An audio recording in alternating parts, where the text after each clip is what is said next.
Hello everyone, and welcome to the review of episode 301 to 312. I started doing reviews after every couple of episodes because my notes are getting like fewer and fewer. I'm not sure why.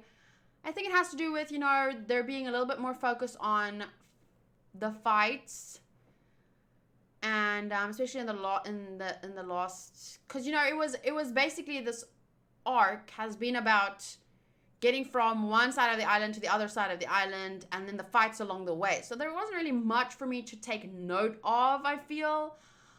So yeah, this review is gonna be me just taking a look at my notes and reading some lines because there's not a lot.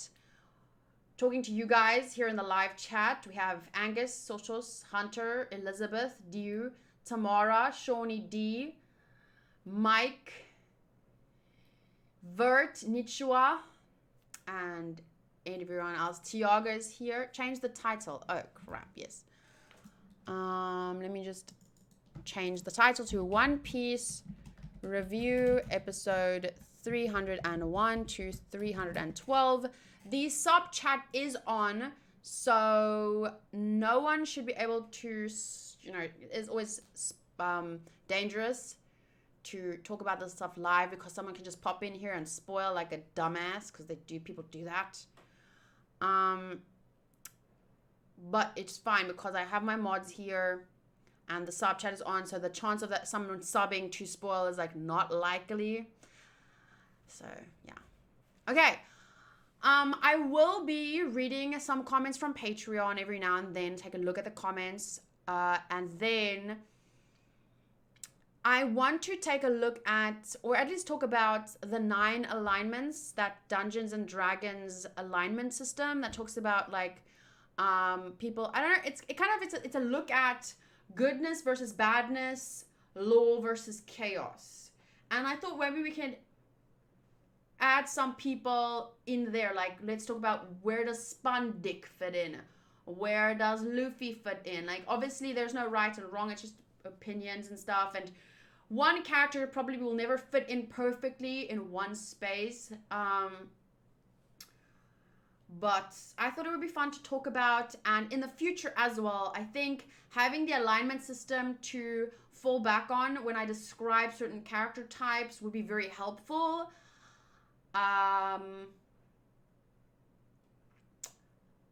Yes. Scumdum. Scam sham. Spandick. I like Spandick because he's a dick. But then I'm like, it's kind of why is a dick a bad thing? It's a thing that exists in this world, and sponge duck. Wait, I want a candy. I can't open it.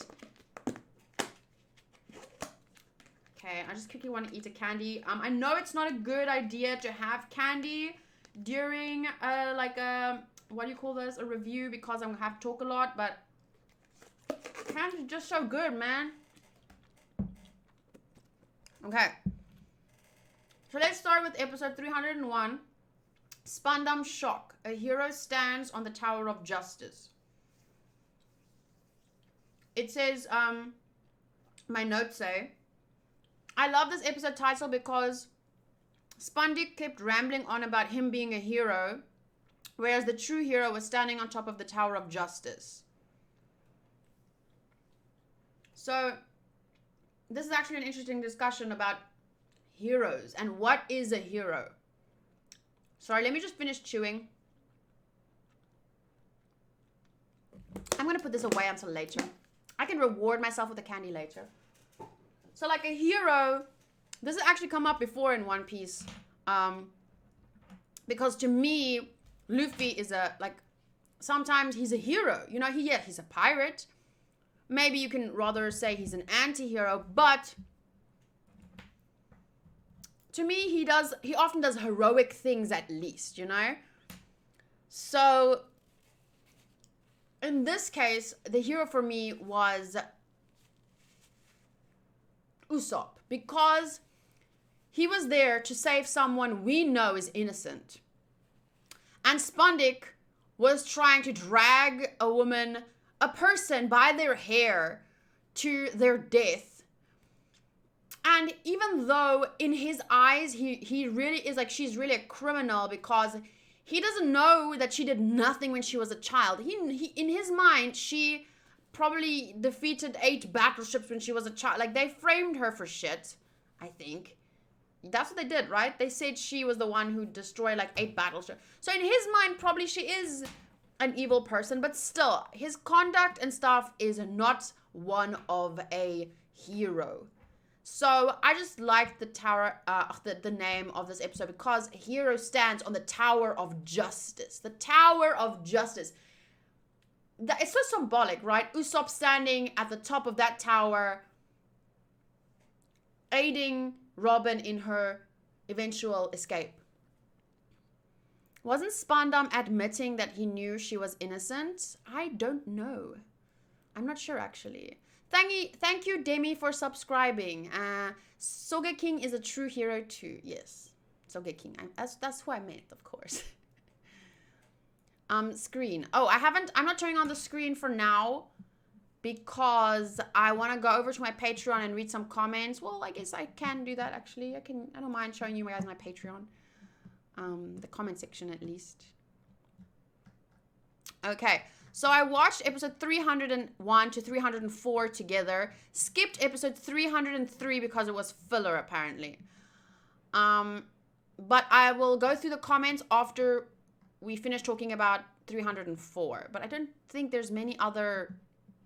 Like, I don't have much more... Let me see here. For 302, I wrote a summary so that I can remember what happened. Nico, Robin, and Frankie take down some Marines, and while the fight between Luffy and Rob Lucci continues, the Gear second effect finishes. Like, you see what I'm saying? Like, there's not much to take note of in some of these things, because it's just like fight a bit here, fight a bit there. I will be doing a arc review. Not arc, like a saga review. So I'll be reviewing from Water 7 all up until episode 325, which is where the post-Ennie's Lobbies arc ends, apparently. I looked at it earlier quickly, like this, so that I did it live so people know. Anyway, I'm sorry. I don't need to defend myself constantly. So I will do like a whole arc review, but I want to say this now. I'm already worried about that because a huge portion of this, I feel like this is like a people's favorite arc, and like some people call this like the best arc in One Piece and stuff. It's probably mostly because like peaks and certain scenes that happen, and for me, those scenes are great, like really, really great. But so far, the journey up to those moments, obviously this is my first time watching, so I think a lot of other people, what happens after a while is they watch people's reactions and they rewatch the scene so many times, they forget maybe sometimes the first time they were watching, it kind of took a long time to get to those pivotal scenes. And overall, you know, it wasn't always that level of enjoyable, like, oh my god, the best arc of One Piece ever. So I'm a little bit worried about the whole arc review video, but I'm going to do my best to talk about it still objectively, still, you know, highlight the parts I liked and, you know, still discuss the parts I didn't like as much. But like moments like these where I literally have minimal notes. Episode 304. If I can't win, I can't protect anyone. Gear 3rd activates. A couple of scenes in this episode had some nice art and animation, but it's not as good as a few we've seen up to this point. For example, Sanji's fight was like really well animated. Freaking, I've watched episode 312, and that episode, like, if only One Piece could have been like that all the time. Imagine. But I mean, I can understand why it can't be, but I'm just saying, imagine. Also, I have to admit, I wasn't as hyped for this fight / the feeling of being hyped was not very strong during the fight because the build up to this moment was not as well done as in some previous fights. I think it has to do with things being stretched out just a bit too much, and particularly the Luffy versus Lucci fight, because we've seen so many drips and drabs of it, a little bit here, a little bit there. While watching it, it was great, but my feeling of hype was not as high as I felt in some other big fights, like Luffy versus Enel. Whereas it's probably very different for other people. Obviously, this is just my experience. Some people thought, the Skypia wasn't fun, and in that case, but for me, the build up there was better, and I enjoyed. I was more hype in that fight. Crocodile versus Luffy, also very hype for me, because the build up didn't take so long. Not just the build up, but I don't know, I liked, because for Luffy, he was fighting Crocodile, and we were focused on that, and then he lost. And then there's another point where he's fighting Crocodile, and he lost. And then there's another part where he's fighting Crocodile, and he wins. Like, blasts through the fucking roof, everything. Whereas this, we saw, like, very many fights, all, like, in between each other, like, and then there's, like, one scene of Luffy doing this and another, and it was split up so far in between each other with these little scenes. Eventually, I kind of felt like I was like, not sure, okay, is this now the real fight or not? You know what I'm saying? I don't know. Okay, I'm just gonna read some of the comments.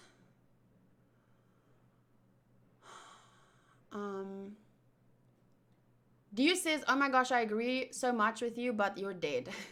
Probably. The animation and pacing were disappointing in this arc, I gotta say. You're right, the build-up was lacking, the fights and the last part was amazing, but there were a lot of elongated scenes. And I can understand why. I know they were, at this point, probably catching up to the manga, but that doesn't change the fact that it definitely influenced. Even if you can understand why they did something, and they had a good excuse for it, it doesn't change the fact that it comes across differently than previous fights and build-ups for me,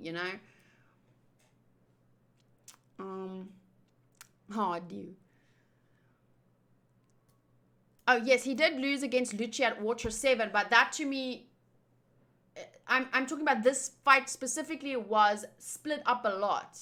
Like, it was little, like, a minute here, a minute there, a minute there. That was a fight. And for Luffy, at least, like, it was pretty much, I don't know, it felt like more a fight. Not like one fight split up between, like, two other fights. Like, I didn't really know where to invest my energy and attention. You know what I'm saying? And I didn't know when we finally got to, like, I was always feeling like, is this the end of the fight? Is this the climax now? Where are we? Is it going to split again? Is it going to go somewhere else?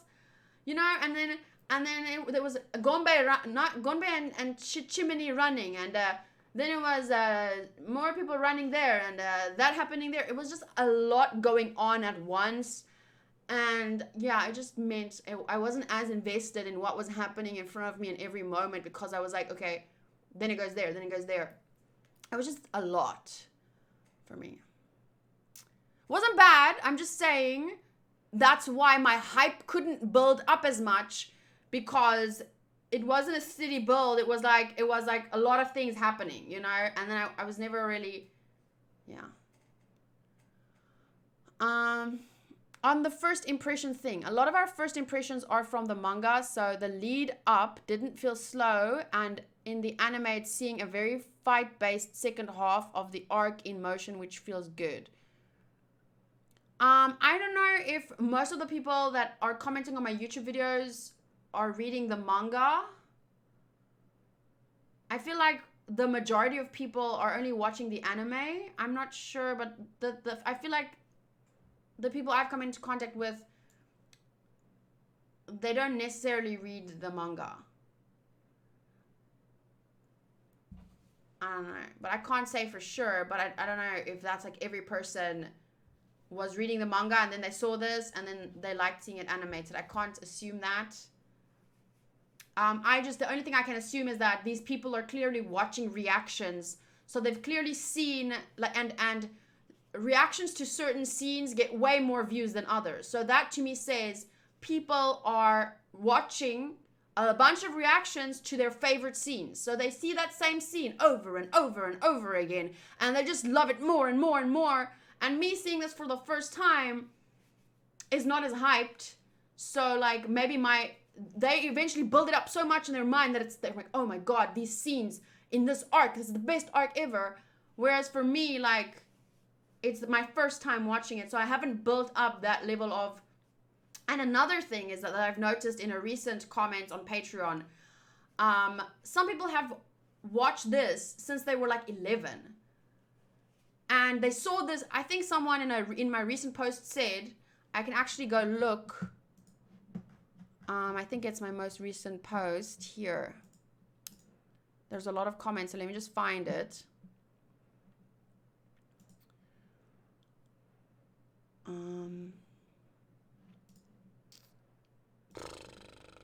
Should have freaking screenshotted it, but I didn't know I was going to want to talk about it specifically.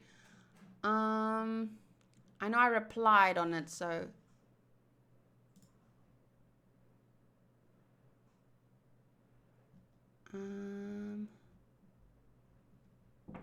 Yeah. I got it. Thank you. Okay, you're just going to have to take my word for it. Thank you. This person was saying like they watched that scene for the first time when they were 11. So obviously they would have a higher emotional connection to the characters. Like their first experience of this stuff was when they were 11 years old.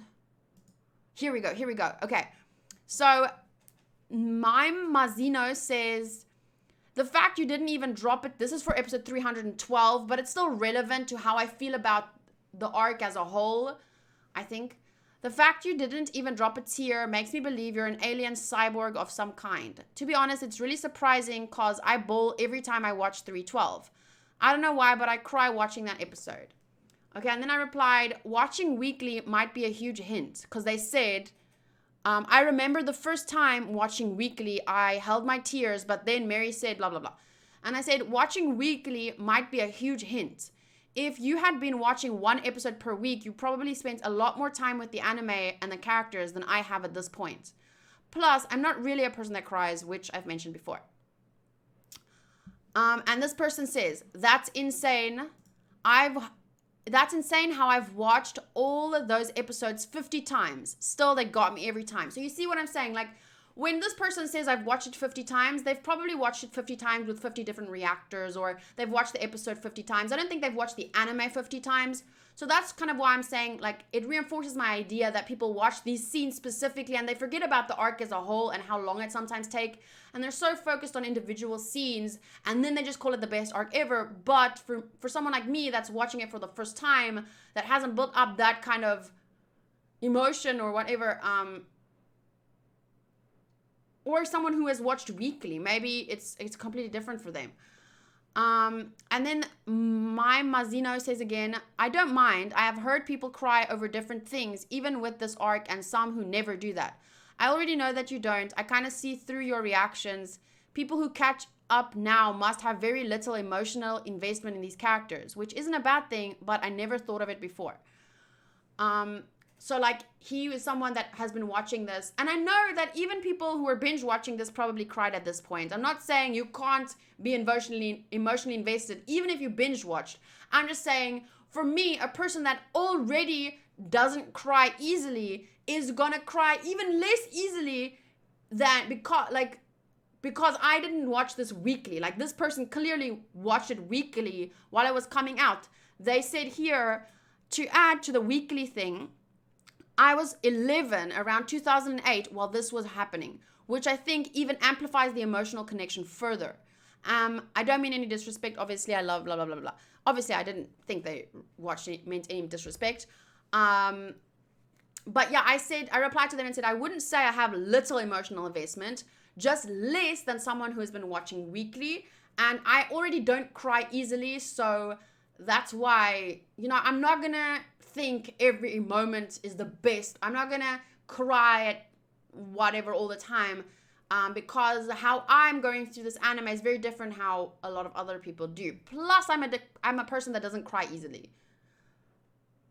So, I've said this a couple of times before, but I'll repeat it just for those of you who may not have heard.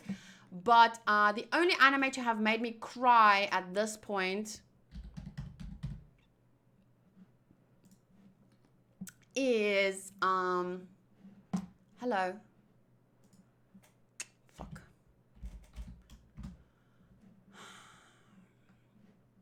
I caught up with the manga during this arc. Wow, I'm old.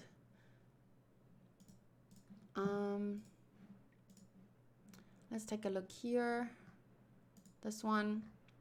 So the only anime to ever have made me cry is Angel Beats in the last episode, Attack on Titan Season 3 Part 2, Rawroe, and Monogatari series, the second season.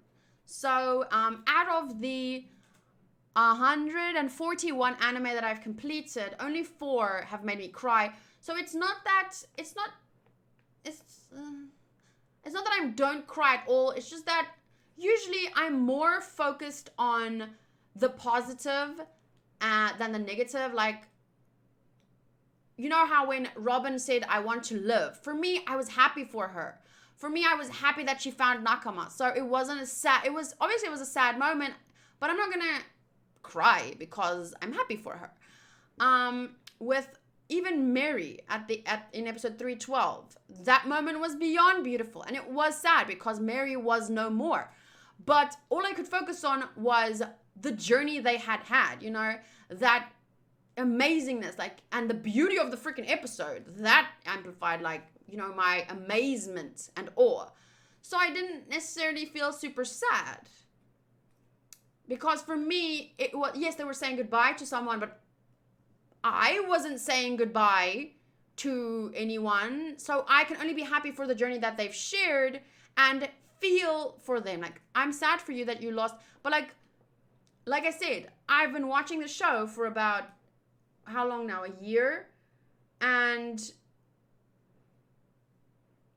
I haven't been watching this since I was 11, 1 or 2 episodes per week or whatever. I think my pace with this was kind of fast. So I'm not emotionally invested, but I'm definitely not as emotionally invested as someone who's been watching this since they were 11.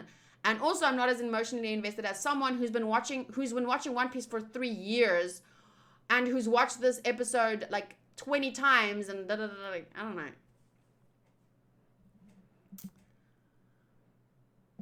Oh crap, I didn't notice. Did the stream go off? What was the last thing you guys heard?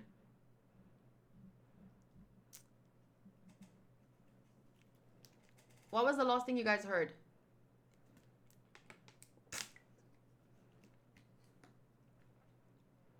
That's weird.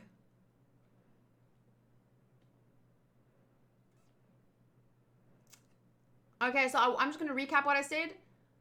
I am not as emotionally invested as someone who has been watching this since they were 11.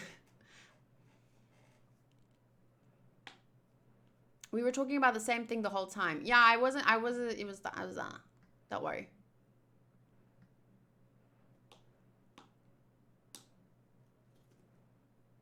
Katie spent to open too many tabs. Why? This is not many tabs. This is like a normal amount of tabs to have open. Hello, Jacob. Okay, so I think that's fine. That's all we need to say about that. Unless anyone else wanted to talk about their emotional connection to One Piece. That's where we're at. But we're talking about, I'm getting a little bit ahead of myself. We're still on episode 304. I don't know how we got to emotional investment, but we were talking about the fight and how the fight was split up so much.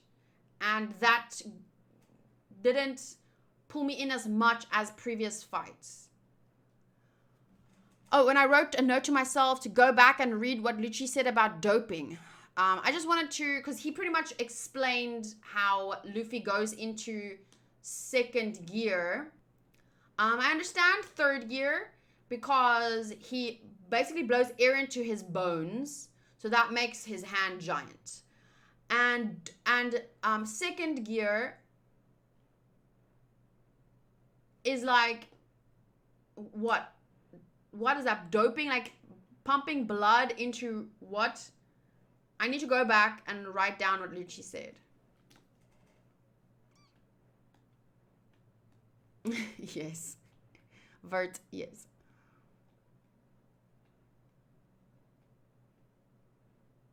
Angus said, I looked it up again, and the pacing and build-up in the manga was way better than in the anime. That's also the main flaw of the anime for me. I think, like I said before, it's definitely probably because where the manga was at this point versus where the anime is at, and there's always probably trying to give Oda more time, like go more, like they need to stretch it out. That's the sad part, but it doesn't change the fact that it does sometimes screw up the build-up a bit. But I'm currently reading the manga, so eventually I will get there and I will be able to comment on which I preferred.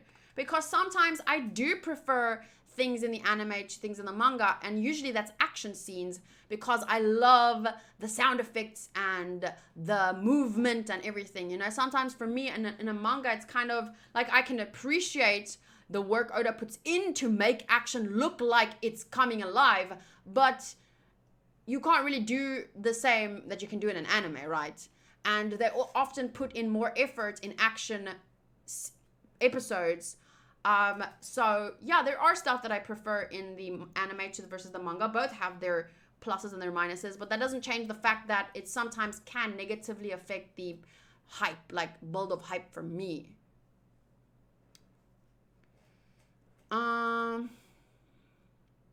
I comment further up that I'm watching One Piece the last 11 years, so I'm not expecting of you to have the same feelings I have for those characters because you are only in for almost... It hasn't even been almost 2 years. It's been about a year, just over a year. Luffy is pumping blood, which is basically doping. Increase the amount of red blood cells you use so you're stronger and faster. Bikers and long-distance runners would dope. Okay, I'm just going to write that down or copy and paste it because I never went back and actually wrote down this stuff. Doping explained by Shawnee D123333 on Twitch. Luffy is pumping blood, which is basically doping. Increase, is there like a increasing the amount of red blood cells you use so you're stronger and faster. Bikers and full stop. Sorry, I'm adding some punctuation. Bikers and long distance runners would dope.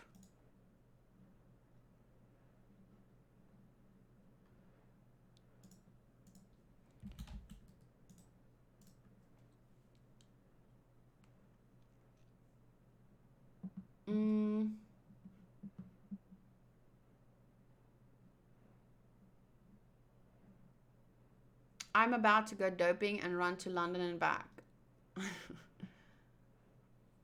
For real world blood doping, they are literally injecting blood into someone to increase the red blood cell count. Lucci said that Luffy's lifespan would probably be shortened due to Gear 2. Yes, I remember that. But, I mean, in this world, that's obviously only if you overuse it. In this world, they seem to live up to like 100. So, I mean, if he gets to 90 and not... He's an adventurer. He'll probably die anyway before he reaches an actual old age. I feel like someone like Luffy will die while adventuring. He can't get so old that he can't adventure anymore, you know? Why? What? Pirates die on the ocean many times. Let's get real. That's how they want to die. Midst an adventure. They don't want to die like at home after drinking a cup of tea. Like, that's not an adventurous spirit.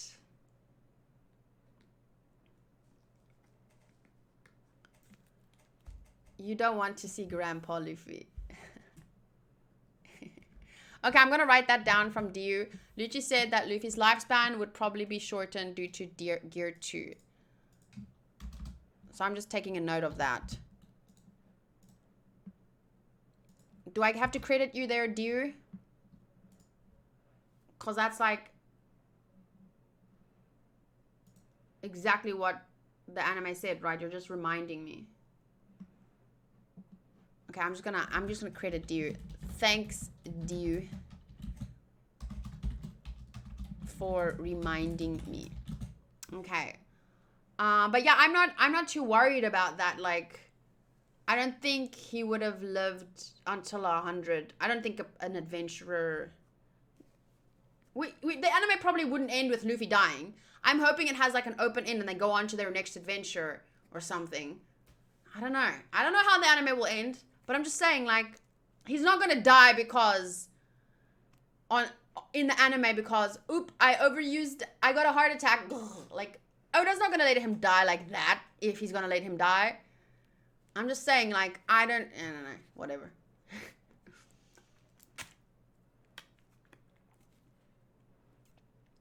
I don't want an open ending. I want Oda to give me an ending. So you want Oda to write up until, like, if Luffy doesn't die, then Oda has to write the story until he dies. Oda, if you don't want an open ending, Oda has to write the story until Luffy dies.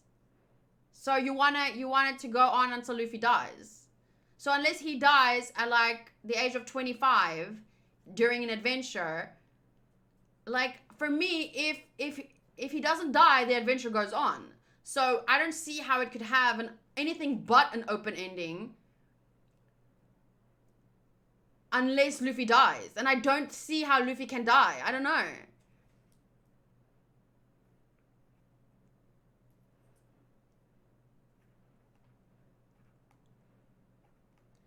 Luffy marrying Vivi and ruling on Arabasta, not an open ending. I don't see that happening though. I don't see Luffy ending up somewhere. Like, he's a pirate. I don't think he's gonna, you know. Oh, Rubber lives for like 3 to 5 or 5 to 10 years. Sorry, Luffy. Okay. Anyway, my point is just that I don't think Oda can write, or I don't think Oda will kill him off to end the story, and I don't think the story can go on for so long until Luffy is freaking 55 still adventuring, and he probably will be. You know what I'm saying? So it's gonna have to be an open ending, in my opinion, unless he dies. I don't know, but we can leave that to Oda. Anyway, episode 305. Oh, wait. Before I read episode 305, let's take a look at maybe some comments.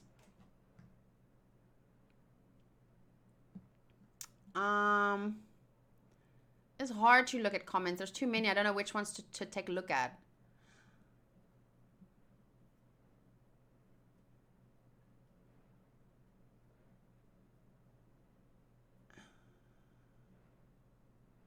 What's your overall review on One Piece after watching 300 episodes? That's actually true. I haven't scored it in a while. When did I score it? Do you guys remember? I think I scored it like how many episodes in? Like 90, 60, 60, 90? Between there somewhere?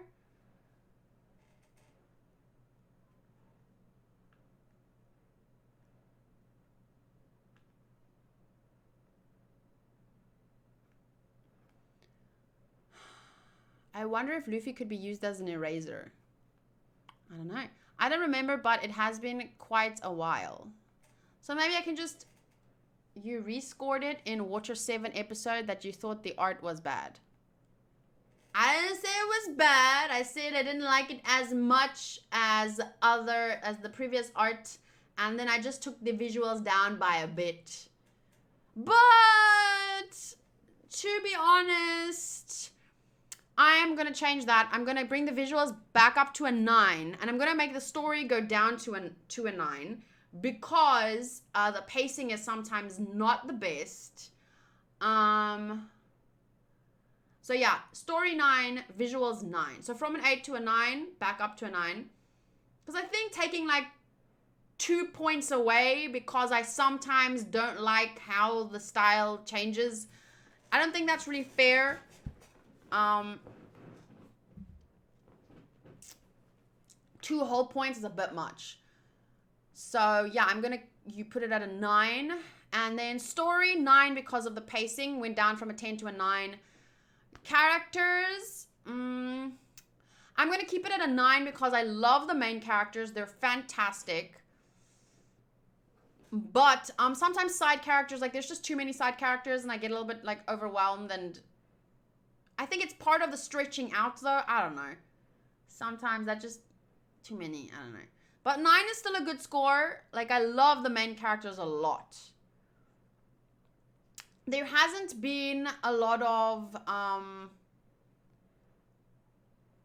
focus on like development, although I would definitely say the characters have grown, especially Nami and Usopp. And now we can also see a lot how Robin is changing, like kind of opening her heart. So there's definitely a character growth, not like a huge focus on development, but obviously it's a shonen, it doesn't need to do that. I'm just saying like these are things that I look for when I give a score. But I think 9 is a fair score for the story, the characters, and the visuals. The manga, if I would score the story when I'm reading the manga, I would give it a 10. But the pacing of the story in the anime sometimes is a little bit off for me or too long. So that's why I put the story at a 9. Okay? What? The 3-headed judge is a 10 for sure. Audio, I would give a 9 still. Yes, I think the openings, they do a great job with the opening songs. The voice actors, the emotion they put into the characters' lines is great. In this last arc, this last couple of episodes, especially I think it was 311 or 310, 311 or 312, the last 3 I watched. The OST was really great. At that point where they were fighting the people and the music at some point, I don't remember, but I said it in the reaction. You're probably, I don't know, when was that? But I remember saying, oh, the music. It was like so beautiful. So strong 9 for the audio. Well, I don't really see how they could improve on the audio. The audio might as well be a 10. How would they, where could they improve on the audio? The opening songs are great. No, wait. They couldn't improve on the audio. Only if they had like, because the openings I love is opening songs, but sometimes what makes an opening really great for me is like, I would listen to it even as a normal song, which I can't say for One Piece. But the audio is near perfect. So I'm going to give it a 9.5. Except for the fact that I probably wouldn't listen to any of these songs out of like, just as a normal song. It'll always be One Piece openings. They're always opening songs, you know. Sometimes for me, an opening is especially great if I can listen to it as a normal song. But that's just my personal opinion. So it's near perfect because I can't really see how it was one opening you didn't react. I'm only said because you asked in the last reaction. But you need to DM me about that because for my next One Piece day, because otherwise I can't react to it now. And my enjoyment, I would say, is a 9. Once again, because of the pacing. Yes, enjoyment 9. The pacing sometimes really throws me off a bit. And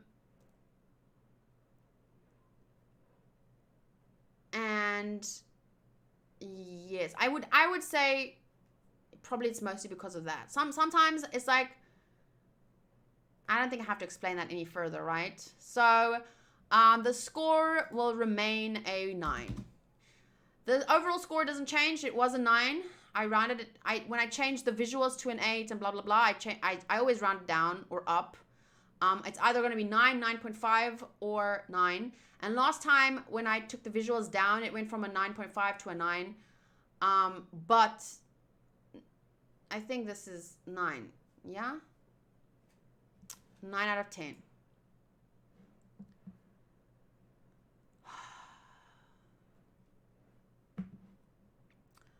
Okay. That is everything to 304. Episode 305, The Terrifying Past, Dark Justice and Rob Lucci.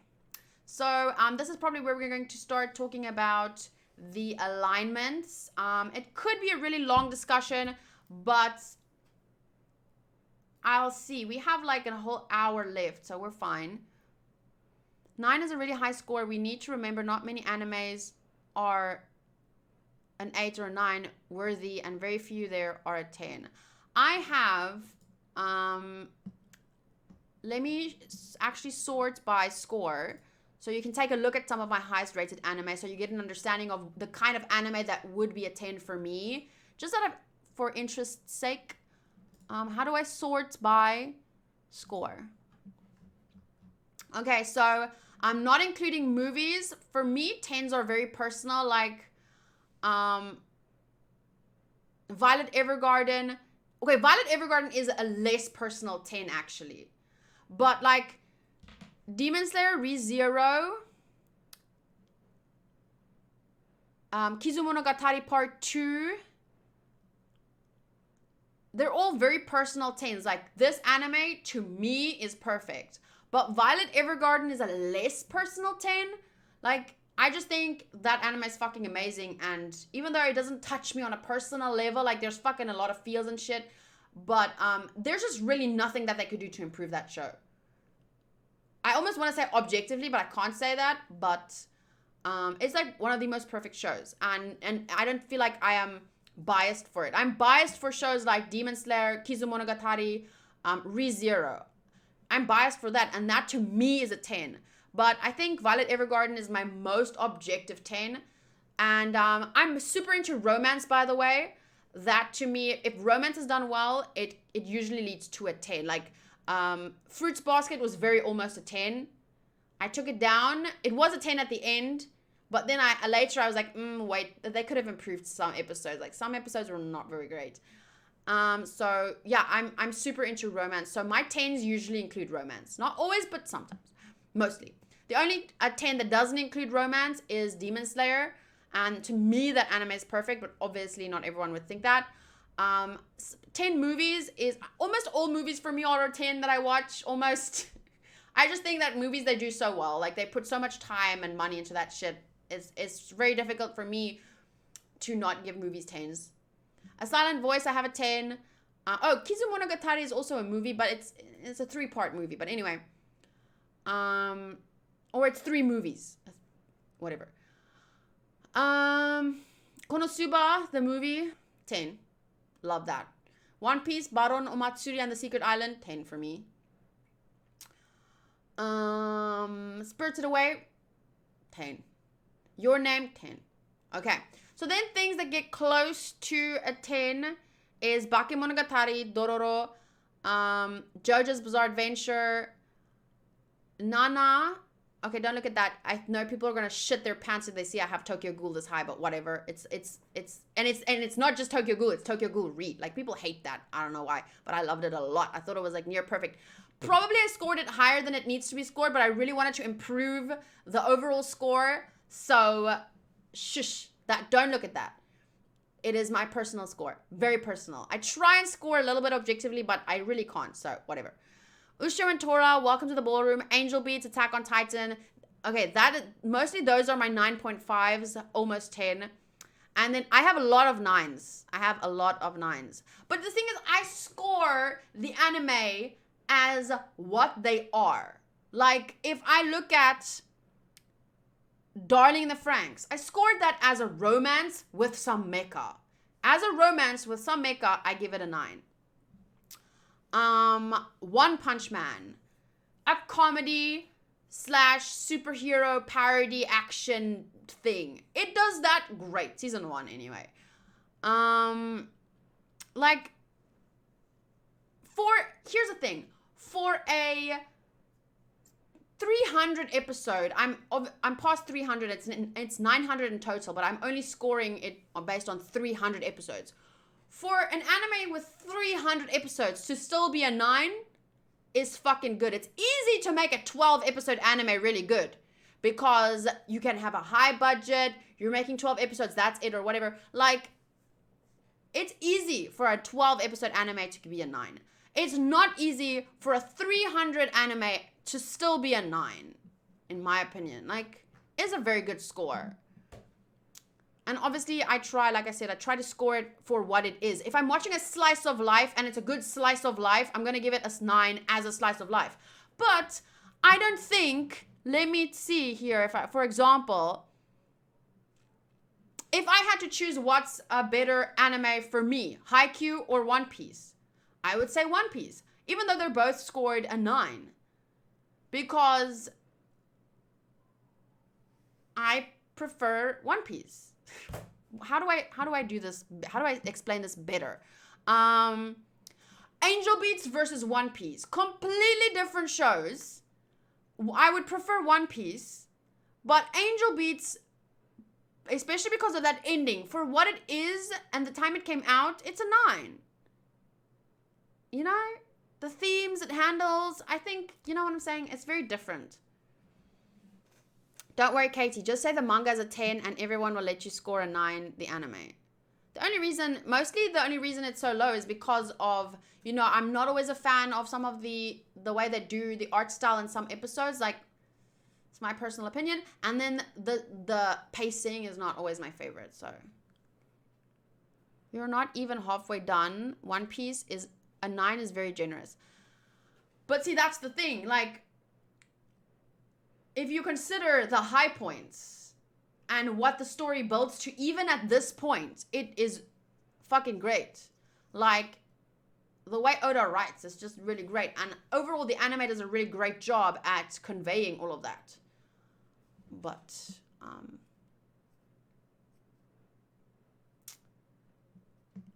anyway, where were we?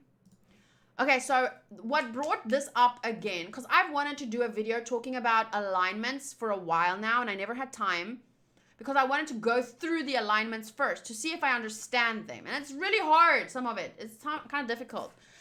If they use an example, it makes it easier. So I have some examples, not One Piece related. So if you don't want to know anything about Harry Potter, because there are Harry Potter examples, then you shouldn't watch the rest of this. But anyway.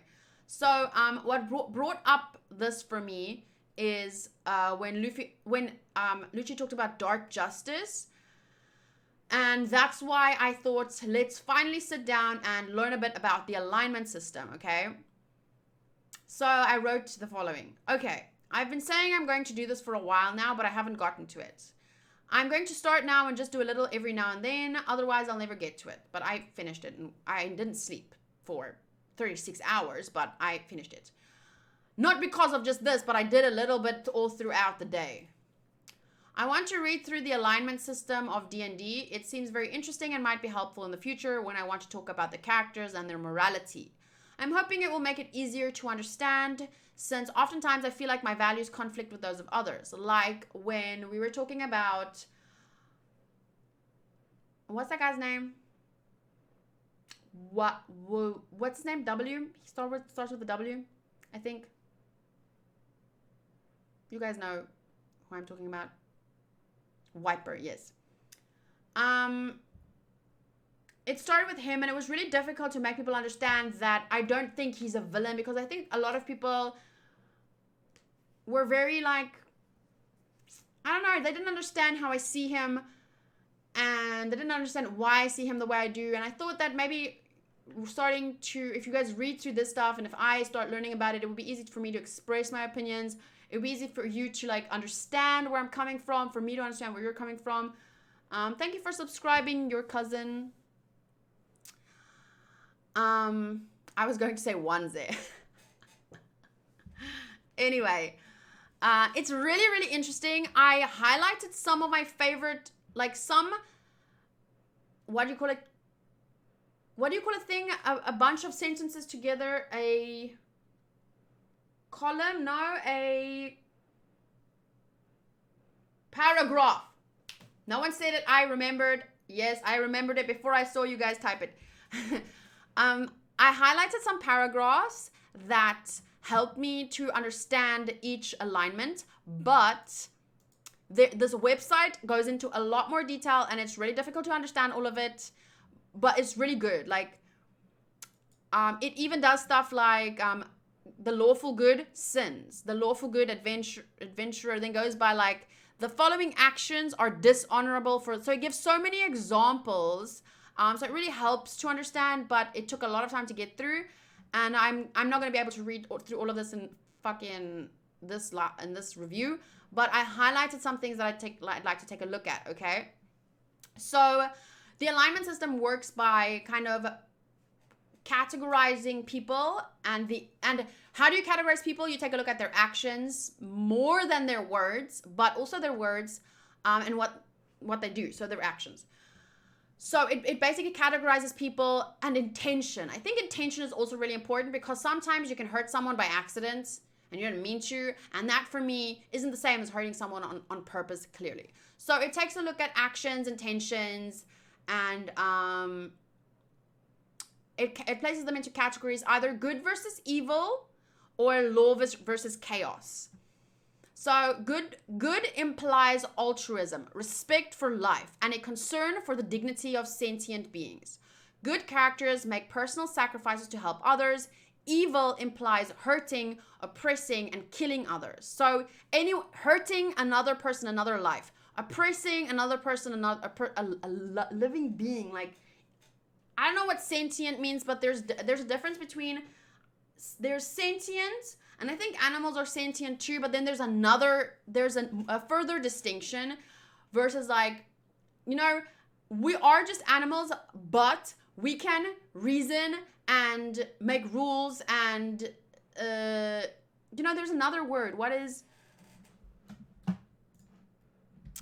sentient versus sapient, okay? So sapient means, the main difference between sentience and sapience is that sentience is a capacity to feel, perceive, or experience subjectively, and sapience is a deep understanding of or knowledge of a subject. So people are not just sentient.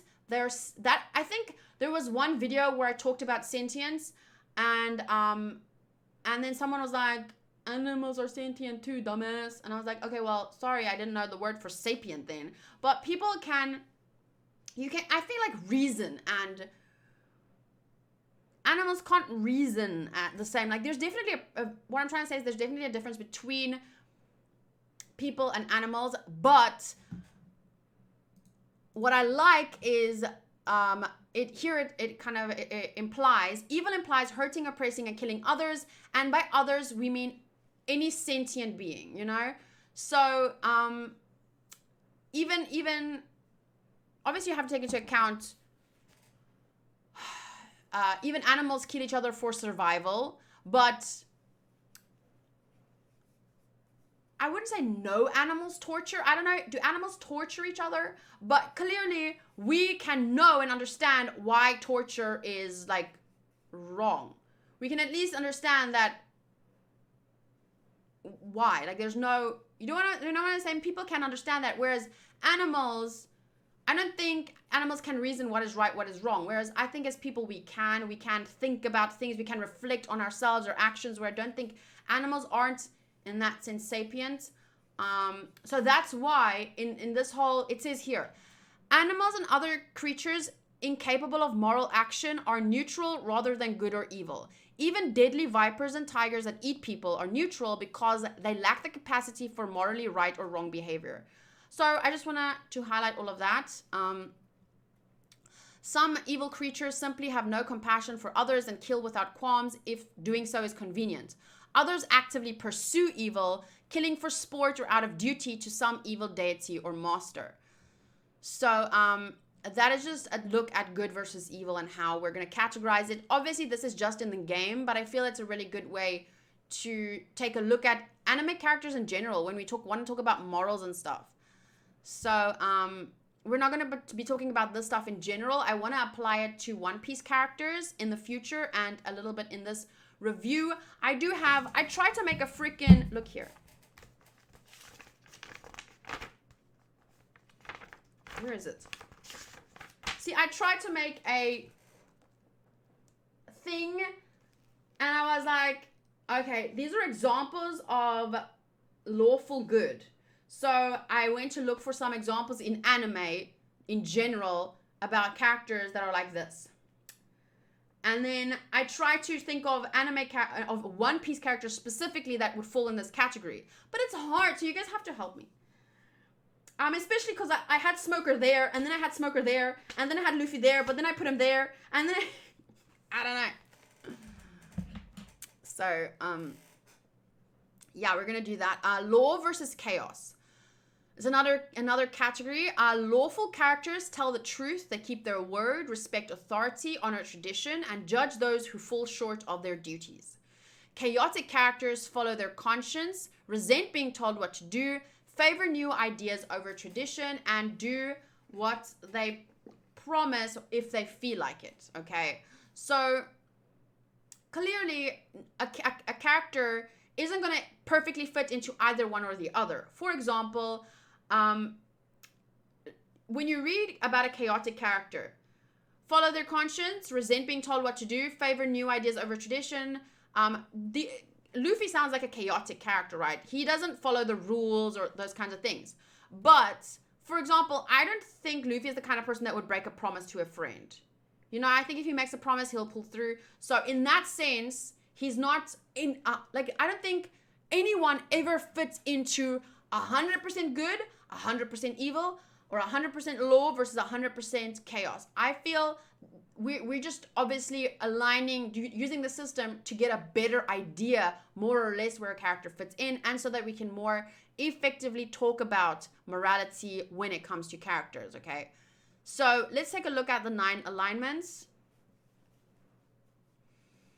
Cats hunting mice and playing with them is coded in their DNA. They can never forget that. Even if a cat never saw a mouse, they would still play with the mouse. Animals will forever be pure. I definitely understand what you're saying. Because in a sense, even if an animal does do something wrong, like torture or whatever, they can't be evil because they don't understand that they're being evil. They literally cannot understand it. You literally cannot make them understand. They don't have the mental capacity to understand it, you know? So in that sense, yes. But I also thought about rape, like, you know, dolphins raping and shit, and like other, like, there are some, you know, like cats torturing mice. It's not that they don't do bad stuff. It's just that you can't see it as bad because they can't understand that it's bad. And in that sense, you know, it's like children are born and they don't instinctively know. We have to teach them. And that's why the older a child gets, the more they develop their reason, because reason is something that develops over time. The less tolerant we become of wrong actions, because at some point, even without a perfect role model, you know, I think reason develops, and you can feel, I don't know, this is turning into like very philosophical stuff, like, do we instinctively know as people when we're hurting someone, even if someone doesn't teach you, blah, blah, I don't know. Which I don't want it to turn into, I don't want it to turn into a philosophical discussion, because I don't feel like I'm equipped to handle that right now. I want to keep it relevant to One Piece, and that's why we're going to talk about these types of characters, and then I want to kind of, you guys have to help me, like, which character would fall into this category.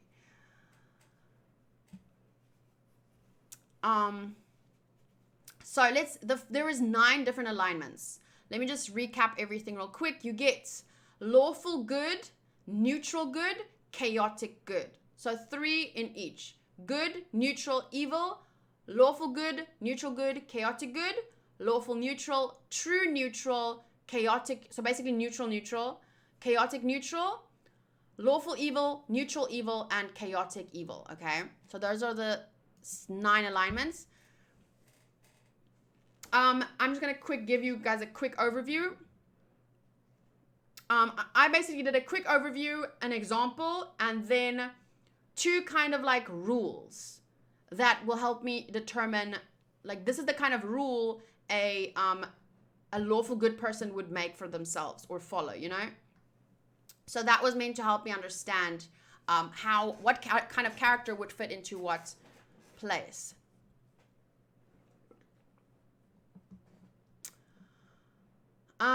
Okay, lawful good. A lawful good, wait, let me just have a candy. I've been talking for an hour. I can have a candy. Oh crap, it's really hot now because of this warm water bottle. It makes me feel better, but the top half of me is hot. Okay, wait. Which candy? Wait, I'm gonna eat one. Vampire cheese. I want another one. I wasted that other one earlier. I ate it too fast. Didn't even taste it. Oh, yay! This is my favorite one.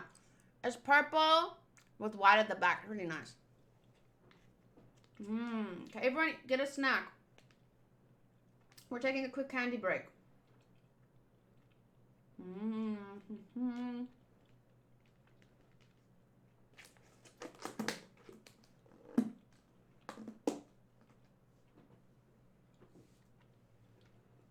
I'm going to read through some comments.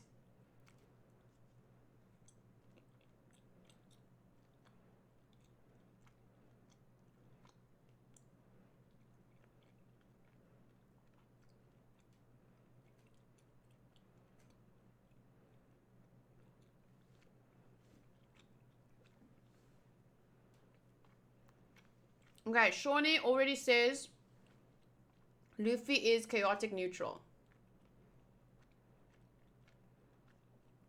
But before I'm going to start trying to rate characters or give my opinion on where they belong in the rating system, I want to go through what it means, what each category means.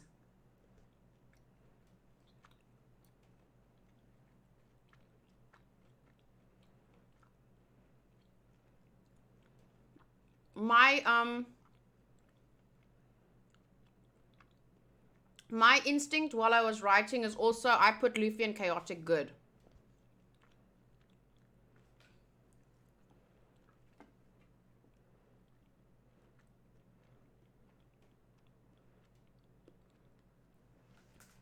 Okay, one more, wait, it's too delicious.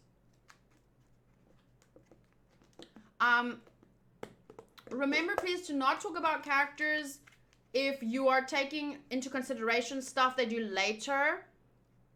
Like try, I know it's hard, but just try, and if you're gonna say something you can say it, but we shouldn't expand on why too much, especially because sometimes it's probably something they do later.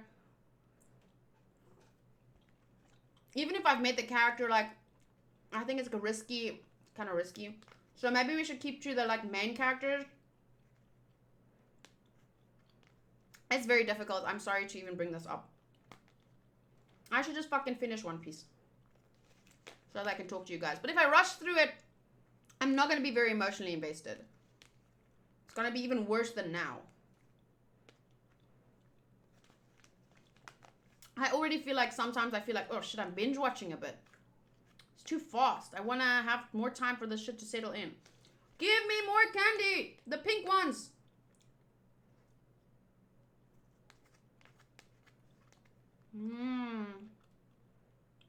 Where's a purple one? I want more purple. Ooh, purple.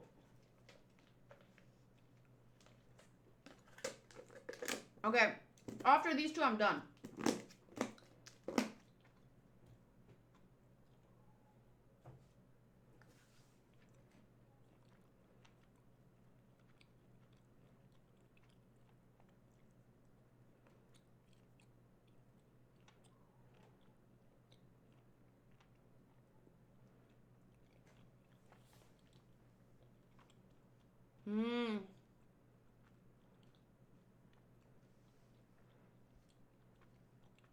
Sorry. This is very awkward. Awkward for you guys. But I have to eat this. So good. Need the sugar too.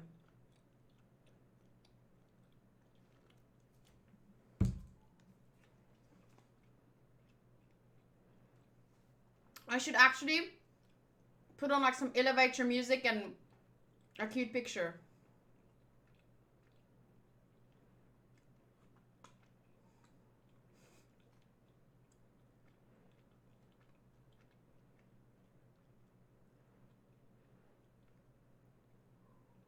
I wrote a big comment about lawful good, but I can't post it. Why is that?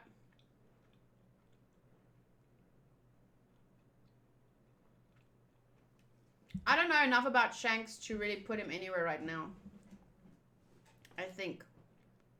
I don't know what kind of pirate he is. Does he kill people? I haven't seen Luffy kill people, so I can judge him more or less. Like, even though he's a pirate, at least he doesn't kill people. Innocent people. I mean. But it's really more difficult for me when it comes to characters I have not seen much of. But, I mean, clearly the way he treated that one guy, like, he didn't fight unless necessary. It seems like he wouldn't be the kind of person to kill innocent people.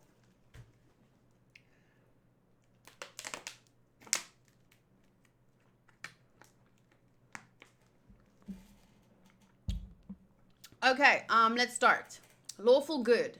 A lawful good character acts as a good person is expected or required to act. He or she combines a, I think it goes like he, she. So we're not going to do he, she every time. He combines a commitment to oppose evil with the discipline to fight relentlessly. He tells the truth, keeps his word, helps those in need, and speaks out against injustice. A lawful good character hates to see the guilty go unpunished. Here are some possible adjectives describing lawful good characters. Friendly, courteous, sensitive to the feelings of others, scrupulous, honorable, trustworthy, reliable, helpful, loyal, and respectful of life, love, and the pursuit of happiness.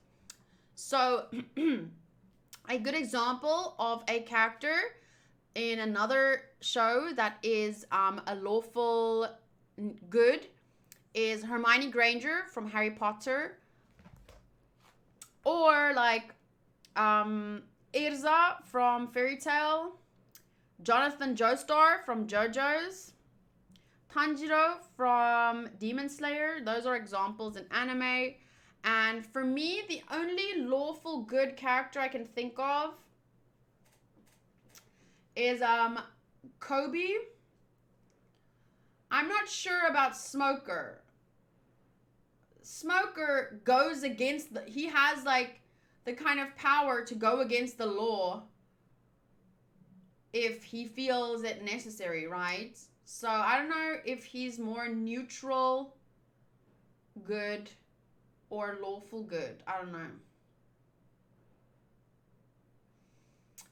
I don't see Vivi as lawful good because she did that whole what's that organization, and like I don't know, I feel I didn't fit her into this category. I fit her into neutral good as well.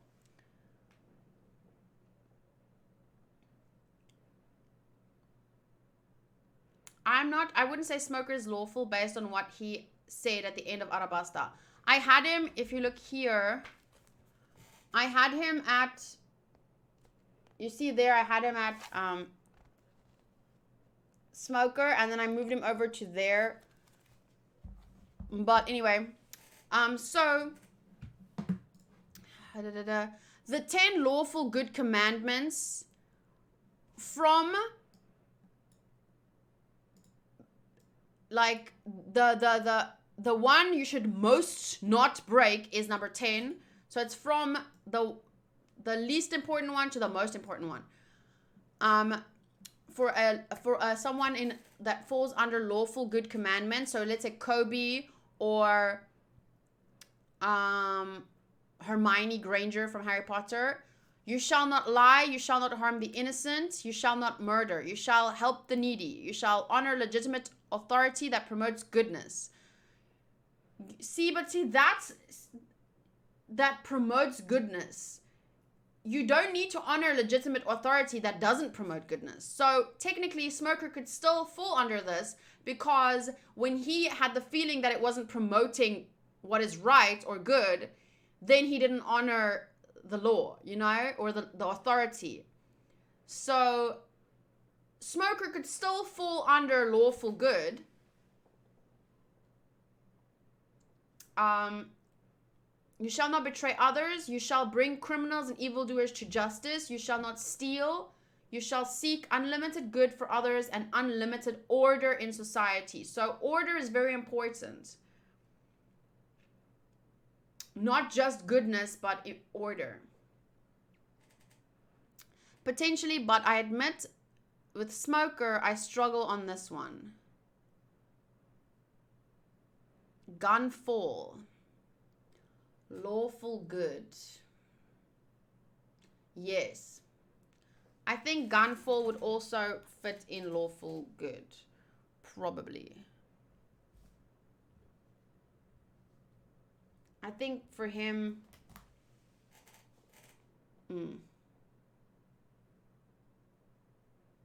King Cobra 2.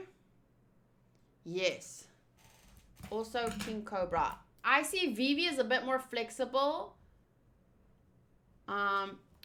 Vivi isn't afraid to kind of like go a little bit into the, like, I don't know. I'll get to Vivi when we read the next one. But Gunfall had war for too many years for that piece of land before he changed. I don't think Gunfall ever changed his beliefs. He inherited a war and tried to end it, but I don't think he changed his beliefs. The god that was God before Gunfall, he had bad beliefs, but I don't think Gunfall was always trying to make amends, like him and it seemed to me when him and the leader of the other people, they were always trying to come to a compromise. So I wouldn't say that he changed his beliefs. I would say he was trying to seek reconciliation after having inherited a war. So he didn't start the war or anything. So I wouldn't, yeah. Captain T-Bone is lawful good. I don't care if no one remembers who he is. I remember Captain T-Bone. He was a nice guy. He was really nice. Yes. Probably would also consider him a lawful good. Like, very good. He's like a really nice person.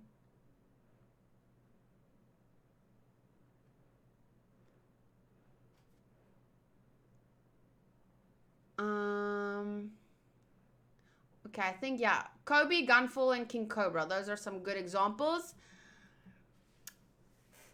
The lawful good sins. Failing to show respect to lawful good churches, governments, and or beings. So, lawful good. So, if a government is not considered lawful good, then it doesn't matter if you don't show respect to a not lawful good government. Okay, so that's still technically Smoker could fall under lawful good. Failing to speak out against corruption, sin, greed, pride, etc. So that Smoker did that. He spoke out against when he believed something was a little bit corrupt or maybe something was going on here. He did speak out against it. He said, no, wait, blah, blah, blah, blah, blah.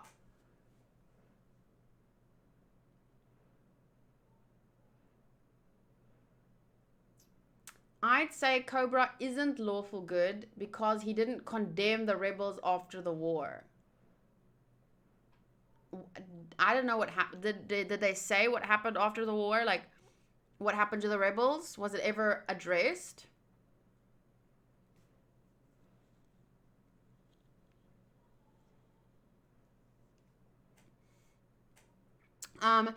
Being motivated by pride, so this is a sin. Being motivated by pride, avarice, gluttony, or some other sinful impulse. Theft, robbery, or willful vandalism. Causing harm to a pious or virtuous being. Failing to assist or aid good beings when in need. Blasphemous or heretical acts. Allowing a crime or major act of evil to go unpunished. The murder of an innocent. I wonder where falls the murder of a not innocent. Would a lawful good person be able to kill someone? I wonder. I was going to do this quiz. There is a quiz, but the quiz is too relevant for the game. Like, I feel like you have to be a character in the game to take the quiz. So, because some of the stuff was like way too vague. Like, but what if this and blah, blah. I didn't do the quiz. A community with a lawful good government usually has a codified set of laws, and most people willingly obey those laws. In a lawful good society, the people are generally honest, law-abiding, and helpful. They mean well, at least most of them do. They respect the law. As a rule, people don't walk around wearing armor and carrying weapons. Those who do are viewed with suspicion or as troublemakers. Some societies tend to dislike adventurers since they often bring trouble. Okay, so clearly the government of One Piece, the world government, is not a lawful good entity because they're not above killing innocents. They might think they are because they're like, well, you're not innocent if blah, blah, blah, blah. But they literally kill those other innocent people. So, yeah, they're not, I don't think they're lawful good characters. Smoker is absolutely good. It's just a question if he is lawful or neutral. Well, considering these things like saying you shall honor legitimate authority that promotes goodness. When he had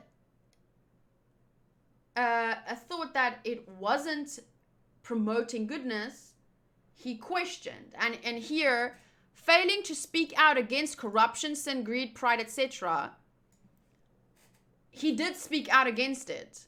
So, in my opinion, Smoker is probably lawful good because he does do the things according to the law. He's part of the law, but he's not afraid to question the law if he feels it doesn't promote goodness or fairness or if it's corrupted or whatever. So I would say my final verdict on Smoker right now feels like it's leaning towards lawful good.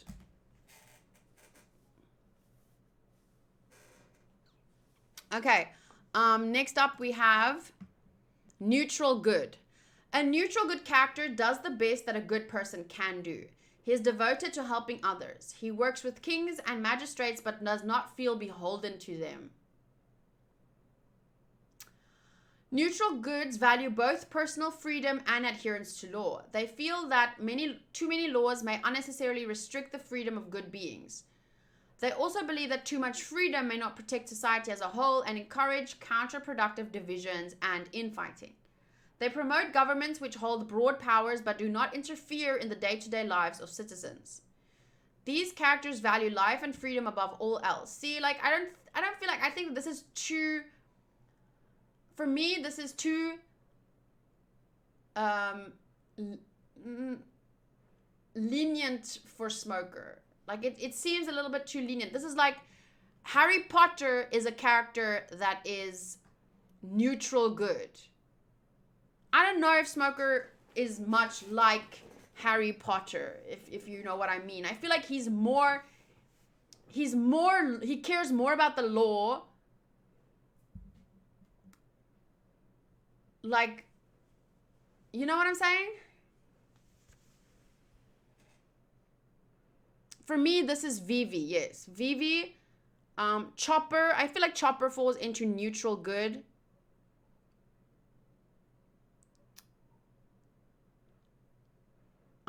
I don't know if I see Luffy is definitely for me not neutral good because he cares about his friends, but he doesn't care about doing good in general, you know? You know? Mont Blanc, Norland. Yes, Mont Blanc is a good example of a neutral good. Mont Blanc, Norland.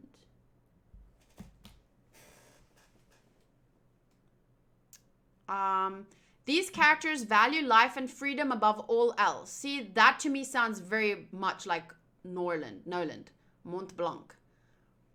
And despise those who would deprive others of them. And this is me. I fall into neutral good, I believe, because I highly value life and freedom above all else, and I despise those who deprive others of them. If you, for any reason, like, want to mass murder people because of what their ancestors did, I don't know. I'm not going to like you. I'm going to be very against that. You know what I'm saying? Neutral good characters sometimes find themselves forced to work beyond the law, yet for the law and the greater good of the people. They are not vicious or vindictive, but are people driven to right injustice. Neutral good characters always attempt to work within the law whenever possible, however. See, this to me doesn't sound like Smoker. I feel Smoker falls more into the lawful side, but he's a good person. Whereas someone like Vivi or Mont Blanc, they're good people and they try to work in the law as far as possible, but their first and foremost concern is life. They highly value life and people's freedom, you know? So I love, who brought up Mont Blanc? Bert. I'm so happy you reminded me of that character. I really love that character. Such a fucking great character. Probably one of my favorite. I must relook at my list of favorite One Piece characters, and I must put Mont Blanc very high. Probably at like number 1 or something. Not of supporting characters, not main characters. Here are some possible adjectives describing neutral good characters. Self-reliant, helpful, courteous, kind, respectful, sensitive, friendly, loving, merciful, gracious, humane, altruistic, giving, respectful, and protective of life. Hi, Maxie. I didn't do the test. I said this earlier, but I didn't do the test because it was too much. Like, you have to be a character in the game. Like, the questions were very vague. Like, it made me feel like I can't take this test as a person. It's very much based on the game for me. Like, I don't know. So I stopped halfway through.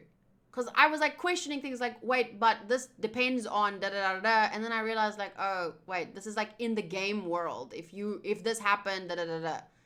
Anyway, well-known neutral good characters as like Harry Potter. Harry Potter is a neutral good character. Genos is a neutral good character. Apparently, I found these things online. Misaka is a neutral good character from Attack on Titan, because, well, that's what this says. I don't know if Misaka cares about anyone's life but Eren's, but okay.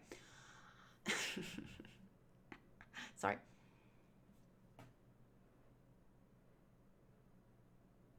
I was thinking like the community was our Discord. I'll take another look at the quiz, but yeah, it was too vague for me. Like some things, like it depends on, and then I'm like, it depends on this, blah, blah, blah, blah, blah, blah. And then the neutral good top 10 commandments. You shall lie only to evildoers. You shall not harm the innocent. You shall not murder. You shall help the needy. You shall honor those who promote goodness. You shall follow the law unless breaking the law results in more good. You shall not betray others.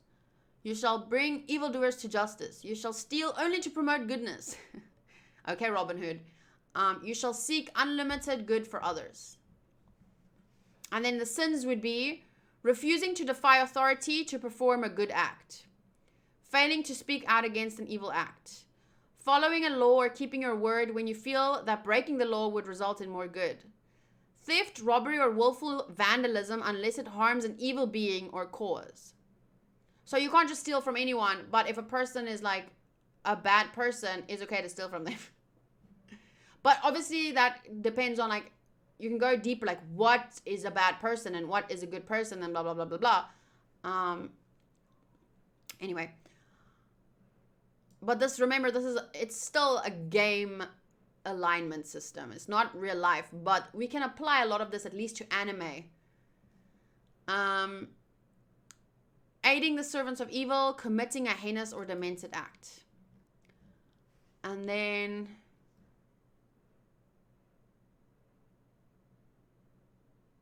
the following actions are dishonorable. I like that it gives you actions. So you can, if you're trying to decide on whether or not a character would fit into this alignment or not, you should take a look at the actions, because you can think, will this character do this? Will a character do this?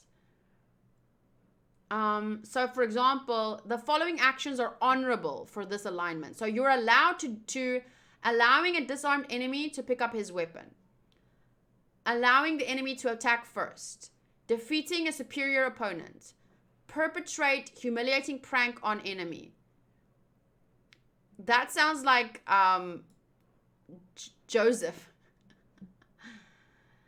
Picking up the from JoJo's. Picking up the funeral expenses of someone you slew in combat. Refusing medical treatment for the good of the party. Clearly this is in the game. Taking an arrow or a hit for someone else. The following actions are dishonorable for this alignment. What? Okay, some of this is a bit difficult because it's very game related. Accused of crime, innocent or not. What does that mean? You can't be accused of a crime? That's dishonorable. But even if you're innocent, but what if someone is trying to frame you? Now you're the, what? I don't understand that one. So dishonorable, delivering a death blow to a helpless opponent. Desecrating an enemy's corpse, dirty fighting, neglecting to properly bury a member of one's own race. Okay, but this is once again game stuff, but it is helpful because you can imagine, like, would my character do this?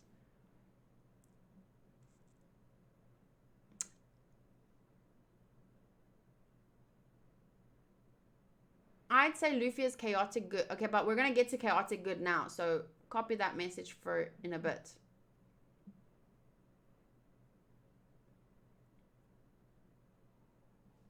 The fact that people could believe you would commit a crime is a blight on your honor.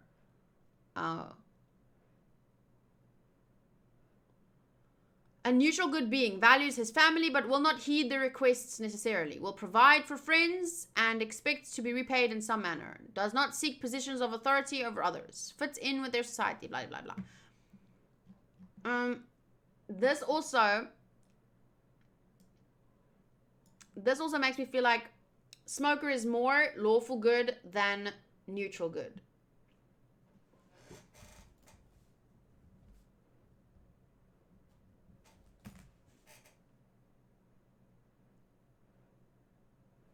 But I see Norland, Vivi, and Chopper as neutral good. It's kind of hard to do Zoro and Nami could be a neutral good too, because she does steal, but she only steals from bad people like pirates. I think. Right? That was her whole philosophy. She stole, but from pirates. So she could still be considered neutral good.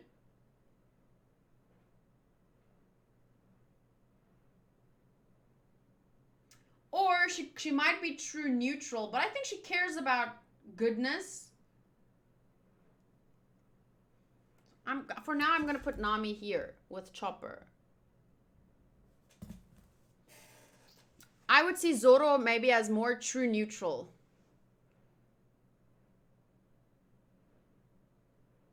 I think. And Sanji. And maybe Robin.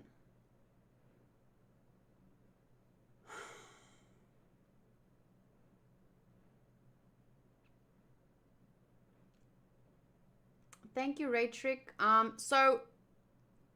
Okay, but she did that out of love as a joke. I don't think that counts. Because she left them a shit ton of money. And she took their wallets. I think it was a way for her to let them know that she's okay. She'll be okay. Like, she can handle herself. I don't see that as like she stole their money out of badness. Like, I think it was more of a inside joke between them all.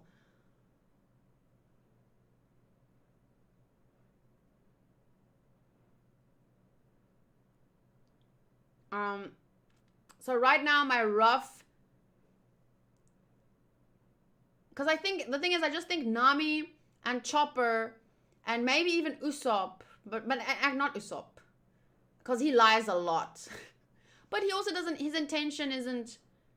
But I think for me, Nami and Chopper fit into neutral good, and then the rest fit into true neutral, and Luffy fits into chaotic good. But like I said, let's just take a look at the others first. Okay. Chaotic good. A chaotic good character acts as his conscience directs him with little regard for what others expect of him. He makes his own way, but he's kind and benevolent.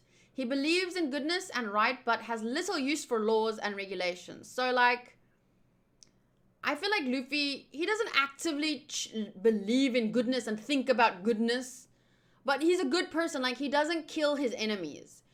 He doesn't, he helps his friends, you know. He doesn't care about promoting goodness per se, so I wouldn't call him a neutral good. But when he does follow his own conscience, and he hates it when people try to intimidate others and tell them what to do. Like, he didn't like Crocodile. He didn't even know Crocodile, but because of his friend and seeing that situation, he immediately was like, I'm gonna kick Crocodile's ass. Let's go kick his ass, you know? He follows his own moral compass, which, although good, may not agree with that of society. So, in that sense, he doesn't believe in paying taxes, for example. He wants to be a pirate. But he doesn't steal and kill. Okay, well, technically, he technically thought he was stealing that one time. Even though he wasn't, because the people wanted to give them gold anyway. So, you know, but that doesn't count because he really helped them and they deserve to be paid, and part of him knew that. Tamara says, I'd say Luffy is chaotic good because he has little regard for himself and he isn't much of a guy that will follow the law. I mean, he's a pirate after all. He very much follows his moral compass no matter what the situation is. Even if he has an easy way out, he'll take his way out. Even before Crocodile, we saw it with Arlong, yes. Here are some possible adjectives for describing a chaotic good character. Unpredictable, independent, free-spirited, cheerful, optimistic, easygoing, carefree, helpful, kind, merciful, respectful of personal liberties, and anarchic. What the fuck is anarchic? Anarchic. With no controlling rules or principles to give order. So, yeah, I feel like that's Luffy.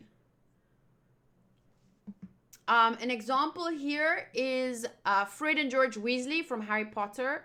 But other anime characters are, apparently Ichigo Kurosaki is chaotic good. And Kagura from Gintama is a chaotic good.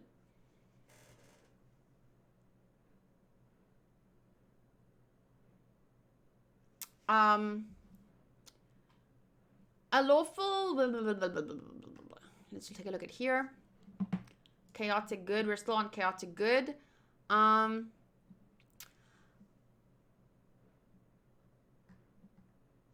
The 10 chaotic good commandments. You shall lie in the pursuit of goodness.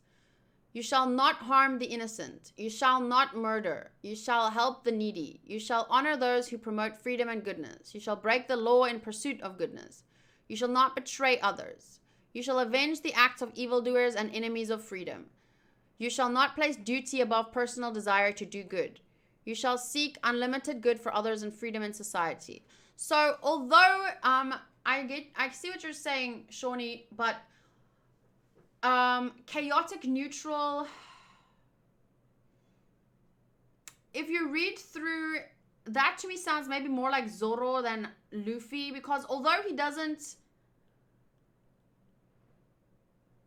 like you say, he doesn't actively, what did you say? He doesn't try to be a hero. Although he doesn't try to be a hero, like, consciously, he still ends up, everything that he does still is helping others. He cares so much about his friends, and he cares so much about, like, he doesn't kill his enemies. Like, even if he doesn't try and be a hero, he ends up being one. So, often, you don't choose to be a hero. A lot of people don't choose to be a hero. But if you end up doing heroic things, I'm going to judge you based on your actions, not based on what you say you are. You know, that's how I go about it.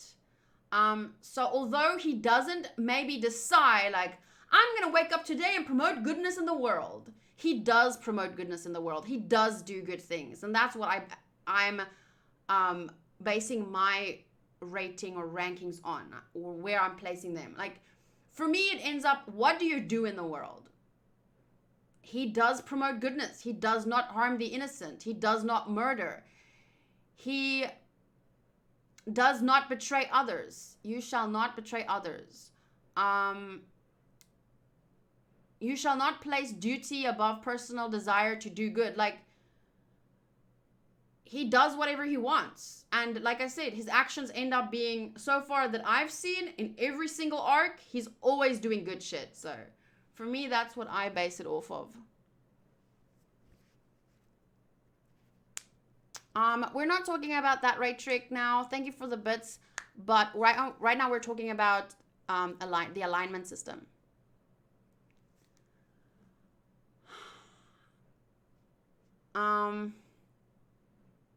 So these are 10 chaotic good sins. Likewise, a chaotic good person may list the following. Like, if there was a chaotic good religion, these would be their sins, basically. It just gives you an idea of, if the character usually does this, they're probably going to fit into this category. Or if they usually don't do this. Yes. Failing to perform a random act of kindness when appropriate. What is Luffy literally always doing? Nice things for his friends. Helping wherever he can. Failing to pursue a new form of pleasure. What, he sees something fun he wants to do, some pleasure he wants to go have. That sounds dirty, but he's always following, like, putting his fun first. Placing duty above personal desire. I don't even think Luffy knows what duty is. Failing to assist allies or good beings in need. Did he need to help the people of Skypia? No. Did he end up doing that? Yes. Causing harm to an essentially good being. Never seen him do that. Following a law when you feel that it unnecessarily restricts your freedom. He has never done that. Turning down a chance to trick, cheat, or harm an evil being for personal gain. Okay, I've never seen him in a situation where he needed to trick, cheat, or harm an evil being for personal gain. The murder of an innocent. He's never murdered anyone. Betraying an ally or friend for evil reasons. Aiding the servants of order and evil. So yeah, for me, even if he doesn't actively chooses to be a hero, I still think he ends up doing heroic things. And for that reason, I would still put him as a chaotic good adventurer. We can, obviously, when we get to chaotic neutral or whatever, you can decide for yourself. But while I was going through these things, in terms of the actions, he felt a lot more like a chaotic good character than a chaotic neutral. Because, well, you'll see when we get to that.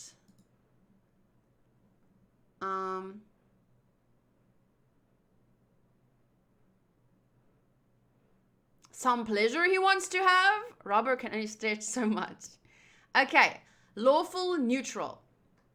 A lawful neutral character acts as law, tradition, or a personal code directs her. Order and organization are paramount to her. She may believe in, like I said before, it goes he, her, he, her. So once again, her is only her here, but it could be a him. She may believe in personal order and live by a code or standard, or she may believe in order for all and favor a strong, organized government.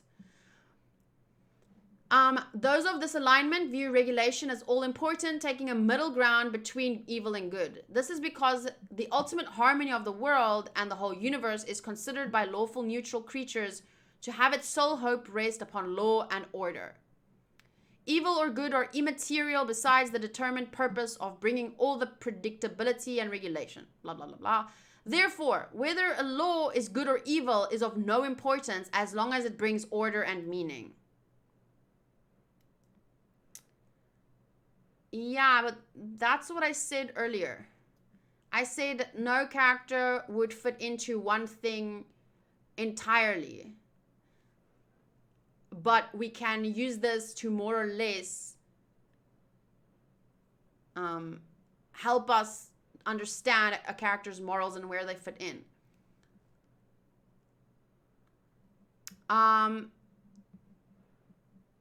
Here are some possible adjectives describing a lawful neutral character. Reliable, responsible, truthful, orderly, loyal, respectful of authority, regular, structured, rigid, neat, methodical, and precise. So this would be Percy Weasley in Harry Potter, and I don't have any other examples. Or Cornelius Fudge, also from Harry Potter. I do think Zorro is lawful neutral. Oh, is he though?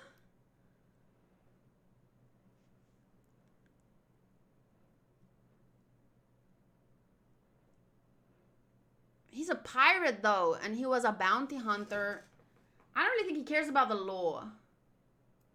I think this might fit Kaku. Ah, yes. Kaku. Yes, Kaku is a good example. Let's see. This is lawful neutral.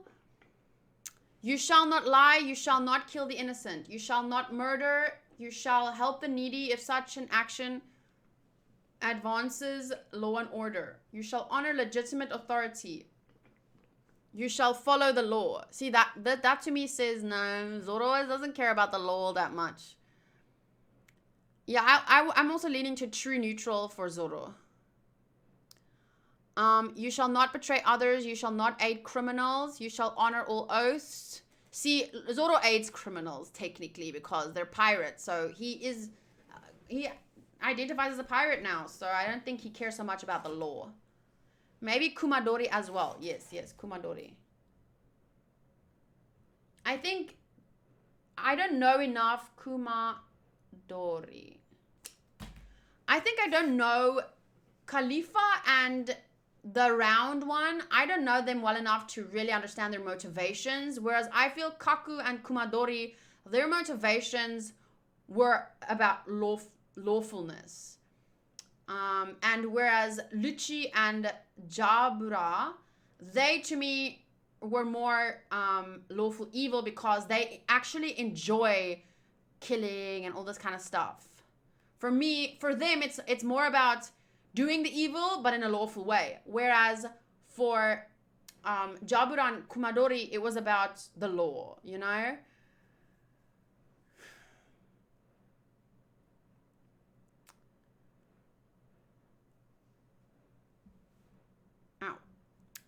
Okay.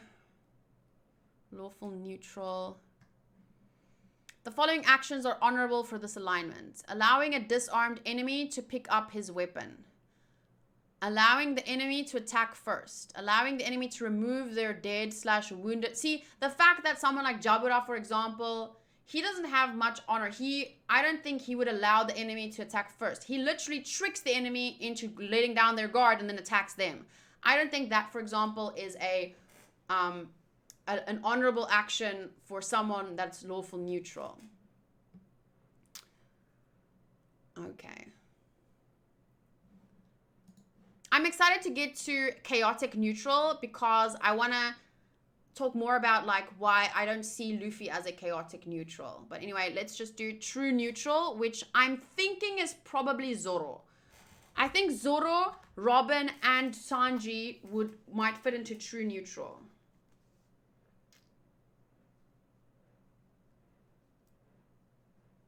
And maybe Usopp. I'm not sure. Let's see.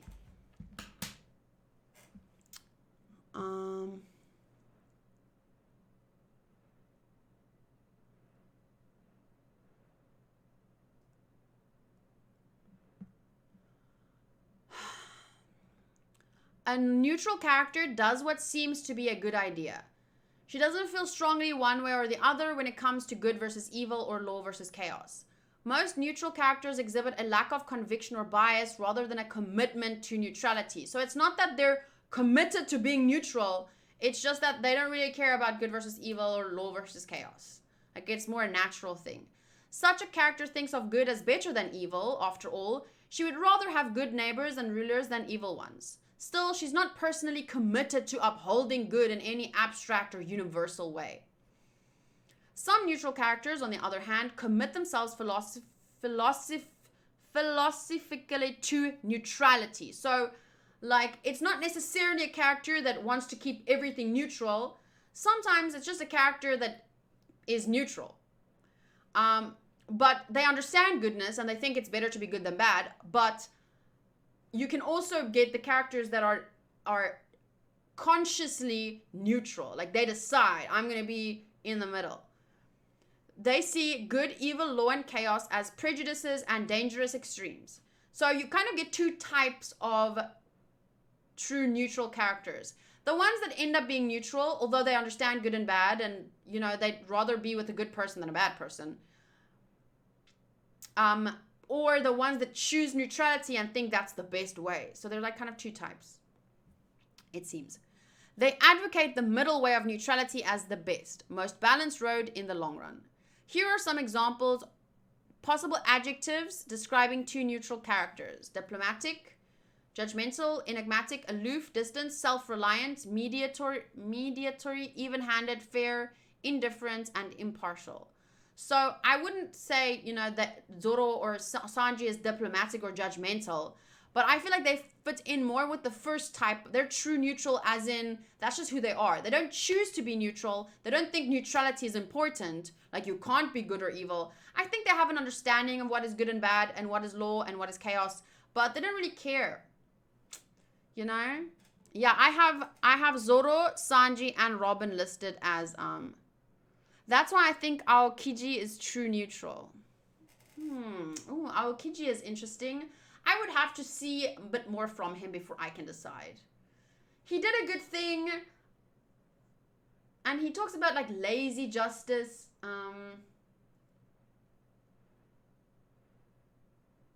But maybe you're right. Maybe he's like the second kind of true neutral character.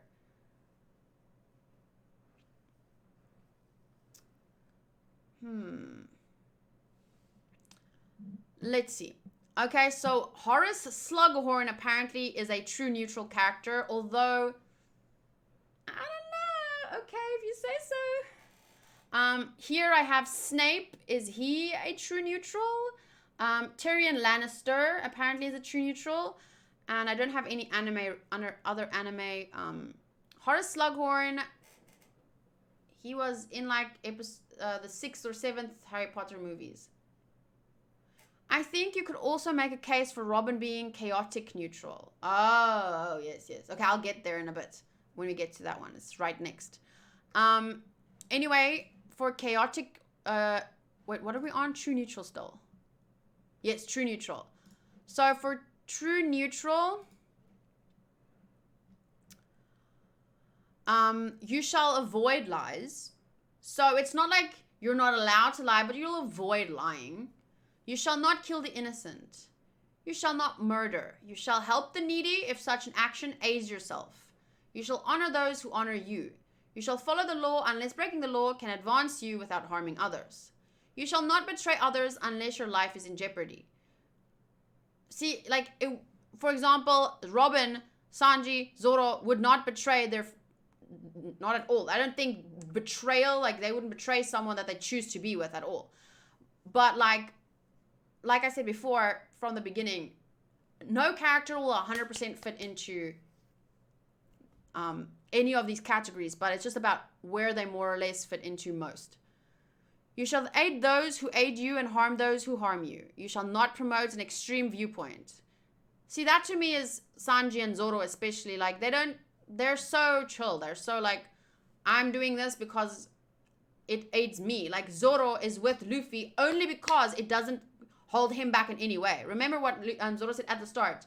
If for any reason, like, you get in the way of my dream, like, of being the number one swordsman, then he's not gonna follow, you know what I'm saying? And Sanji as well. He joined them because in the end, you know, he also wants to get to all blue, so they're all in it together, and I don't think they would betray each other. I don't even think at some point if, I don't know, I don't want to get too deep into that part, but I think they're more neutral, like, as in, they don't promote anything extreme, like, they don't choose, you know? How do I even say? Slughorn is kind of a dick. Exactly. That's the feeling I get of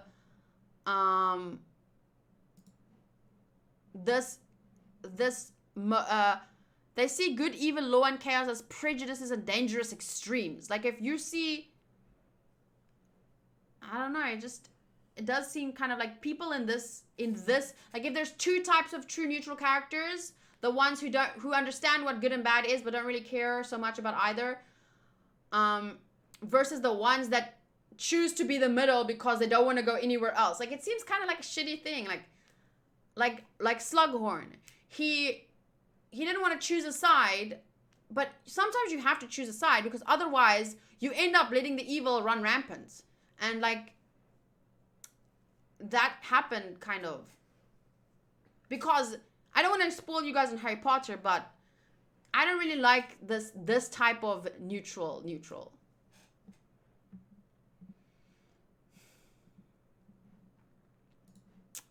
True neutral sins. Trying to persuade others to take a stance on moral or ethical issues. Failing to assist a friend or ally. Killing for any other reason than survival. Breaking your word to a friend or ally unless your life is threatened. Needless torture. Making a sacrifice for someone unrelated to you. Refusing to kill when important to your survival. Betraying an ally or friend unless life is in danger. Showing mercy to a dire enemy. Taking sides in a conflict that doesn't affect your survival. So I feel like they do what Luffy wants to do and they follow him, but because, you know, they're part of the crew and they chose to be part of the crew, but they don't really care about goodness or badness in any way. They're very like,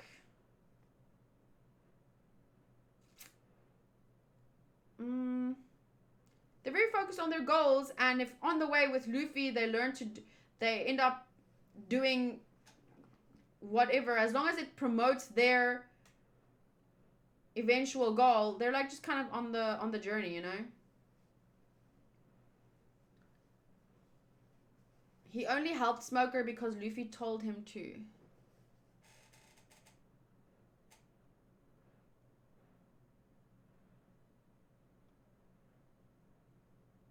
That shows it, I think. Yes. Yes, that's true.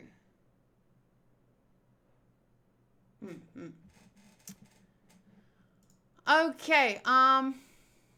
So I think for more or less, at least Zoro and Sanji fit into this. So now let's take a look at chaotic neutral. We definitely know Luffy is a chaotic character, but would we call him chaotic good or chaotic neutral? For me, I feel good because of, for example, if you take a look at, see, I even highlighted some stuff, this stuff, because I was having trouble putting him somewhere. See, here is a little line that says Luffy there with chaotic good, but there's a line there to chaotic neutral. But I ended up on deciding chaotic good for the reasons I explained before. So let's take a look at what does it mean to be chaotic neutral. A chaotic neutral character follows his whims. He is individualistic first and last. So that's the chaotic side. He values his own liberty but doesn't strive to protect others' freedom. He avoids authority, resents restrictions, and challenges traditions. A chaotic neutral character does not intentionally disrupt organizations as a part of a campaign of anarchy.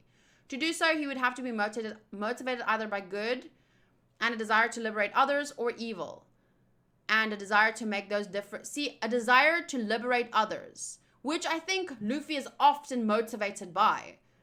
So it says, to do so, he would have to be motivated by either good and a desire to liberate others, or evil and a desire to make those different from himself suffer. So I think Luffy's actions are often motivated by a desire to help his friends, a desire to liberate people. And like I said before, he's not trying to be a hero, but he does end up acting in a heroic way often. A chaotic neutral character may be unpredictable, but his behavior is not totally random. He is not as likely to jump off a bridge as to cross it. A chaotic neutral character will keep his word if it serves his interests. He may attack an unarmed foe if he feels it necessary, which I don't think Luffy would do. He will not kill but may harm an innocent, which I don't think Luffy would do. He may use torture to extract information, which I don't think Luffy would do, but never for pleasure. He may kill for pleasure, but is not likely to do so, which I never think Luffy would do. A chaotic neutral character may use poison.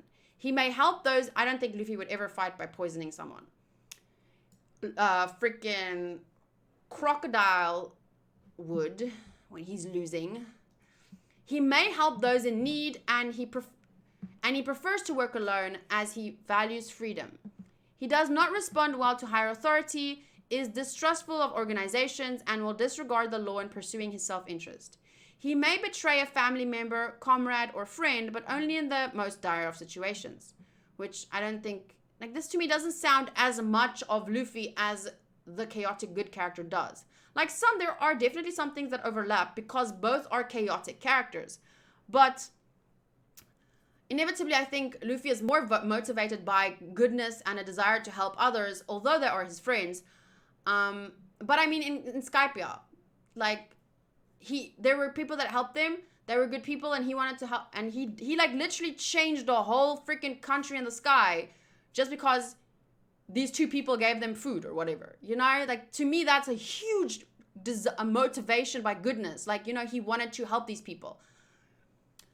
Chaotic neutral characters do not respect the concept of self-discipline and honor because they believe such concepts limit freedom to advance their self-interest.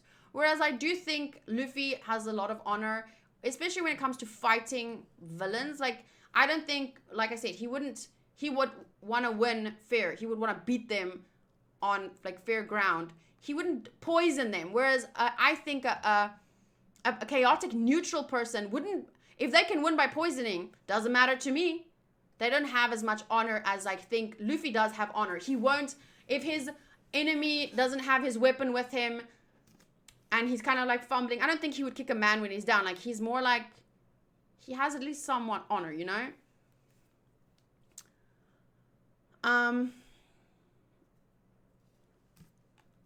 Here are some possible adjectives describing chaotic neutral characters: unreliable, independent, greedy, inconsistent, unpredictable, selfish, disorderly, anarchic, self-centered, confusing, unfettered, free, and individualistic.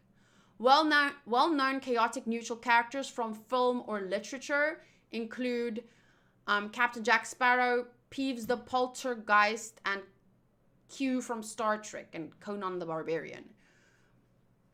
So, some of the chaotic neutral commandments would be: you shall lie to promote your freedom.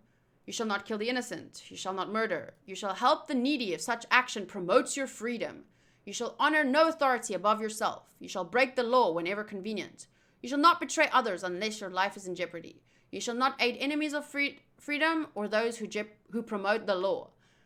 You shall pursue pleasure. You shall promote unlimited freedom for yourself. Like, it's a very, to me, it seems a very selfish kind of thing.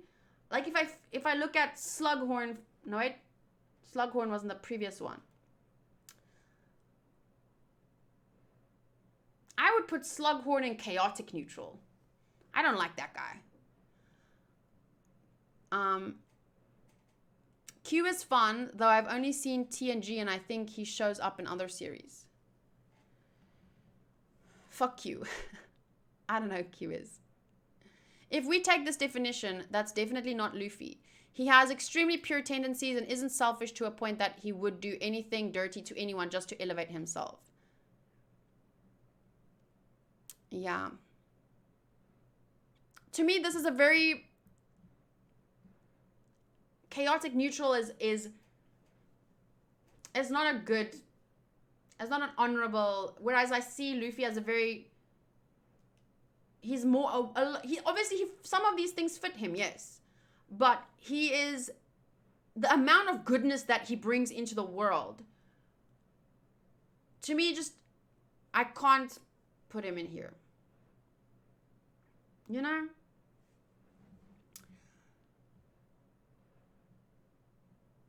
The following actions are honorable for this alignment. Dirty fighting. I don't think Luffy would fight dirty.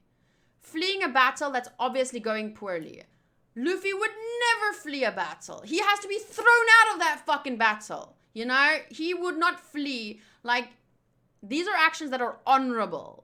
Like, it's okay to do that. Gloating over a victory. Perpetrate humiliating prank on enemy. Refusing a fair contest or challenge. Like, Luffy would never do that. Taunting an enemy into fighting. Walking away from a challenge. That just doesn't seem like Luffy. You know? The following actions are dishonorable for this alignment. Allowing a disarmed enemy to pick up his weapon. Allowing the enemy to attack first. Being taken prisoner. Killing a host who has provided you food or shelter. Well, that is very much Luffy, because you can't even be my best fucking mate and harm the people who gave us food. Refusing medical treatment for the good of the party. Oh wait, this is dishonorable. Oh yes, dishonorable. Surrendering and treason. But all of this, honorable. Dirty fighting, gloating over a victory, refusing a fair contest, taunting an enemy into fighting, walking away from a challenge. That to me just doesn't seem, that is so buggy. Yes, buggy is a chaotic neutral, probably. Right? That's a good one. I didn't have any names here. Buggy.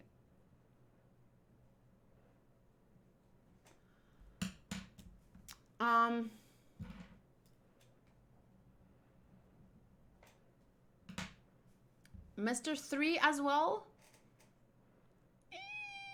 Let me think.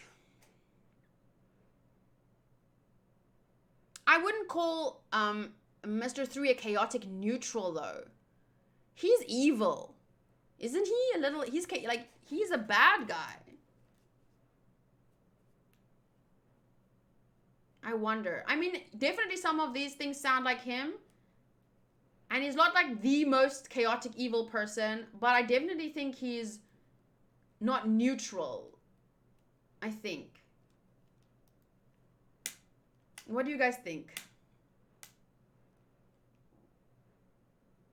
Kuro I also think is evil because he wanted to kill an innocent girl. I don't think a neutral person would kill an innocent. You shall not kill the innocent. That is a commandment. So I think that if you break that, then you can't be neutral. If you kill an innocent person, you can't be neutral anymore. I see Mr. 3 as lawful evil. Yeah, because they were bounty hunters, right? They didn't do anything to innocent people, I guess.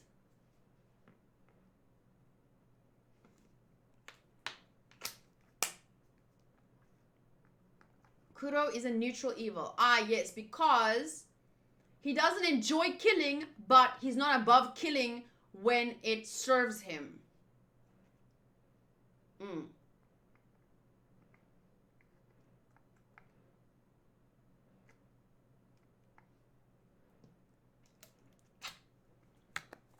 Okay, so let me write down, what did we just... Buggy is chaotic neutral, yes. Buggy is a good example of chaotic neutral.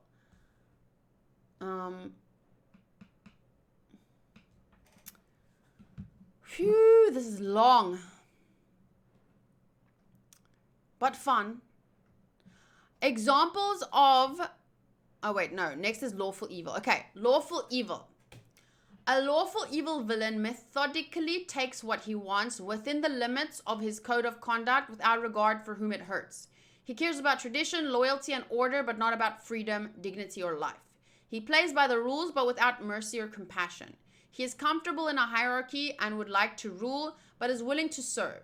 He condemns others not according to their actions, but according to race, religion, homeland, or social rank. He is loath to break laws or promises. This reluctance comes partly from his nature and partly because he depends on order to protect himself from those who oppose him on moral grounds. Some lawful evil villains have particular taboos, such as not killing in cold blood, but having underlings do it, or not letting children come to harm if it can be helped. They imagine that these compunctions put them above unprincipled villains. Some lawful evil people and creatures commit themselves to evil with a zeal like that of a crusader committed to good. Beyond being willing to hurt others for their own ends, they take pleasure in spreading evil as an end unto itself. That is fucking Lucci.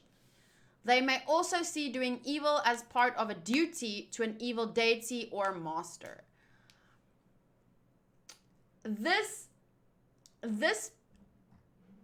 lawful evil, right? Not this part about some lawful evil people and creatures commit themselves to evil. Let's just go away from creatures because that's for the game, I think. Some lawful evil people commit themselves to evil with a zeal like that of a crusader committed to good. Beyond being willing to hurt others for their own ends, they take pleasure in spreading evil as an end unto itself. So, I think that's Lucci because he talked about the only reason he's with the CP9 is because it gives him a license to kill and he enjoys killing. So, Enel is definitely lawful evil. I don't know. I wonder. Because he made his own laws. Like, can you call that, if you follow your own laws but you're evil, can you call that lawful evil? For me, if you take a look at this first part,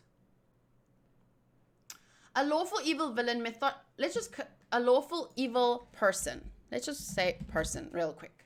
A lawful evil person methodically takes what he wants or does what he wants within the limits of his code of conduct without regard for whom it hurts. He cares about tradition, loyalty, and order, but not about freedom, dignity, or life. He plays by the rules, but without mercy or compassion. He is comfortable in a hierarchy and would like to rule, but is willing to serve. He condemns others not according to their actions, but according to race, religion, homeland, or social rank. Who does that sound like? That sounds like Wiper to me. Because he wanted everyone, he didn't want to join, he didn't want to make amends. He just wanted to carry on this war that they inherited. And he condemns others not according to their actions. He didn't care about what those other people did, whether they took part in the war or not or whatever. He condemns them according to race, religion, homeland, or social rank. Here are some possible adjectives describing lawful evil characters: cruel, vengeful, proud, callous, hostile, malevolent, merciless, domineering, severe, tyrannical, commanding, organized, and respectful of authority and power. He wasn't really respectful of authority because when the chief told him they're trying to make amends here, he was like, fuck amends. We hate. We are revengeful. To me, Wiper is a lawful evil. And that was always my problem with him. But people kept saying, he's not a villain. It's also Kalgara at the beginning of his arc. Yes, Kalgara is the most beautiful example of someone who started out as a lawful evil, who honored tradition and loyalty and order, but not freedom, dignity, or life. Tradition was more important than life. Like, he almost killed his own daughter because that's what they did. We're gonna give her to the snake because that's what we've done, you know, in the past. And then freaking Nolan came and he was like, wait, you are, like, shouldn't do that.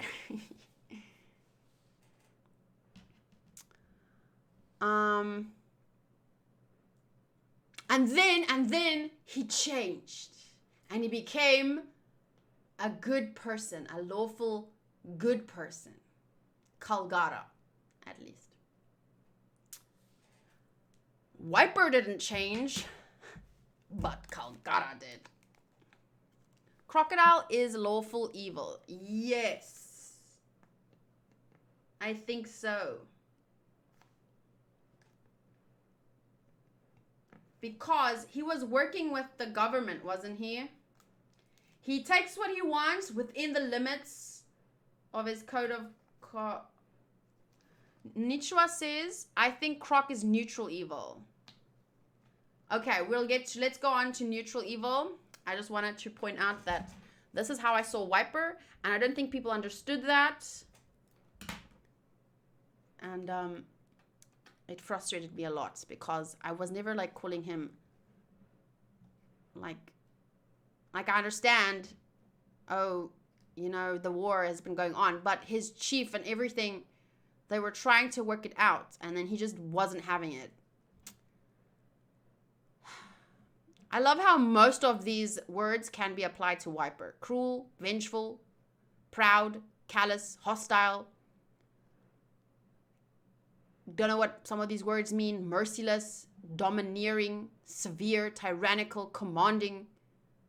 But except respectful of authority because he didn't respect the chief when the chief wanted to make amends and seek, you know, to stop the war, because not only was people being killed indefinitely in a war that never ends, innocent people were also continually being hurt in the process. So the best thing to do was stop it, because it wasn't their war. It was their ancestors' war, because there was a shitty god in the sky. And then they started a war and then just continued forever. Obviously, you should stop that. But no. Anyway, neutral evil. So you guys are saying crocodile is neutral evil. So let's see. A neutral evil person does whatever she can get away with. I'm going to go with he. He is out for himself, pure and simple. He sheds no tears for those he kills, whether for profit, sport, or convenience. He has no love of order and holds no illusion that following laws, traditions, or codes, would make him any better or more noble. On the other hand, he doesn't have the restless nature or love of conflict that a chaotic evil villain has. Oh, yeah. I see what you guys are saying. I agree. I'm going to go with crocodile in neutral evil. Crocodile. Oh, fuck. This has been going on for 2 hours and 13 minutes. Some neutral evil villains hold up evil as an ideal, committing evil for its own sake. Most often, such villains are devoted to evil deities or secret societies. Secret societies, his own. He will not help those in need without a reward, and he works well alone or in a group. He responds well to higher authority until that authority attempts to use the law to hamper his ability to pursue his own agenda.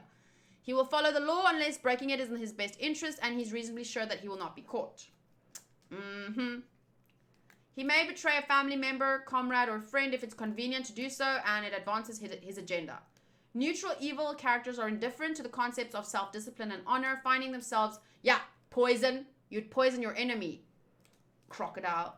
Finding them useful only if they can be used to advance their own interests or gain power over others. So wait, did you guys say about Arlong. Was he chaotic, lawful evil or neutral evil? Lawful evil. Because I saw you guys talking about it and then I forgot.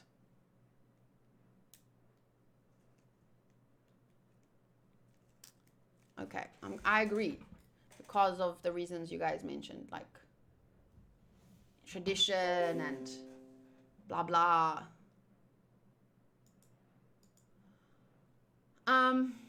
Here are some possible adjectives describing neutral evil characters. Unfeeling, uncaring, insensitive, unkind, uncooperative unless it suits them, self-reliant, like with the whole Shichibukai thing.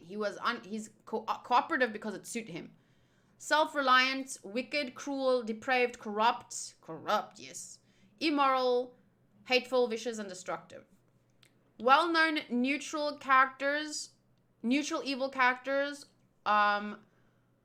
Emperor Palpatine from Star Wars, Carnwennan Singh from Star Trek, Saruman from Lord of the Rings, Peter Pettigrew from Harry Potter, and Lex Luthor from the DC Comics.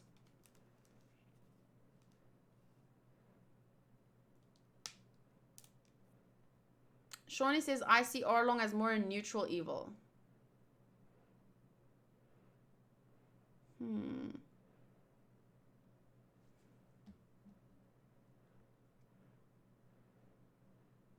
But to me, like this thing, the lawful evil cares about tradition, loyalty, and order, but not about freedom, dignity, or life. Whereas a neutral evil is out for themselves. Note, blah, blah. No love of order and holds no illusion that following laws, traditions, or codes would make her any better or more noble. Like, for fishmen and Arlong, like, tradition and all that puts them above people. But they do have, like, tradition and stuff, and I don't know. I don't think, like, Arlong didn't enjoy being evil. He just didn't see humans as... He didn't enjoy hurting people. He just didn't see them as much important. He saw them as lower beings, and he only used them to promote, their own... Arlong cared about his crew. He wanted to create the Fishman Empire and expand his group's code. It wasn't just self-advancement, it was advancements of an ideal. Yeah, so, and he worked with the law to some extent. I mean, Arlong worked... Crocodile also worked within the law, but in a sense that it was convenient for him,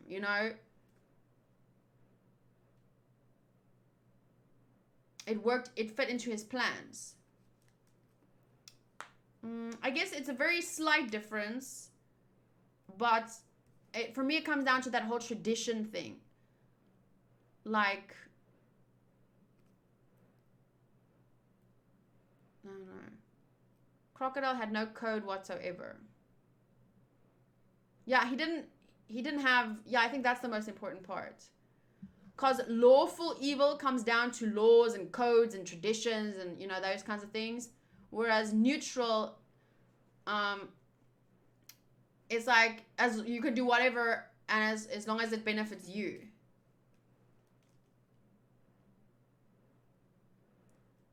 Some neutral evil villains hold up evil as an ideal, committing evil for its own sake. Most often, such villains are devoted to evil deities or secret societies, blah, blah. Oh, I already read that. You shall lie to advance yourself. You shall seek unlimited power over others. So that's important. Like, here, lawful evil, you shall not lie. You shall seek unlimited power over others and unlimited order in society. So, all along... there was an order, there was a code of conduct for him and Fishman, Whereas neutral evil doesn't care. It's not about unlimited power and order in society. It's unlimited power for myself. That's what Crocodile wants more, I think.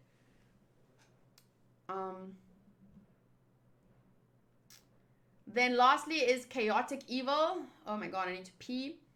A chaotic evil character does whatever his greed, hatred, and lust for destruction drive him to do. He is hot-tempered, vicious, arbitrarily violent, and unpredictable. I don't think we've had a character like this in One Piece yet. I don't know. I'll think about it in a minute. I don't know. If he is simply out for whatever he can get, he is ruthless and brutal. If he is committed to the spirit of evil and chaos, he is even worse. Thankfully, his plans are haphazard, and any groups he joins or forms are poorly organized. Typically, chaotic evil people can be made to work together only by force, and their leader lasts only as long as he can thwart attempts to topple or assassinate him. Here are some possible adjectives describing chaotic evil characters: violent, cruel, capricious, malicious, untrustworthy, unreliable, heartless, volatile, inconsistent, uncaring, unfeeling, deceitful, discourteous, selfish. Like Lord Voldemort, the Joker, and Lore from Star Trek, and Gollum from Lord of the Rings. You shall lie whenever convenient. You shall seek unlimited power over others and unlimited freedom for yourself. I think Enel is this.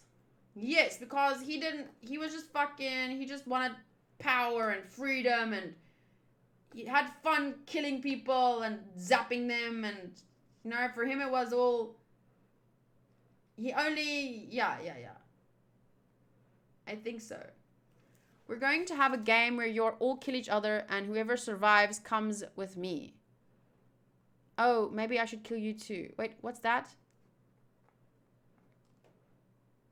Oh, yes, that's Enel. That's Enel, yes. Yes. I was like, wait, I'm missing something here. I'm going to get it. And then you told me. Okay, I think, yes, Enel would be a chaotic evil.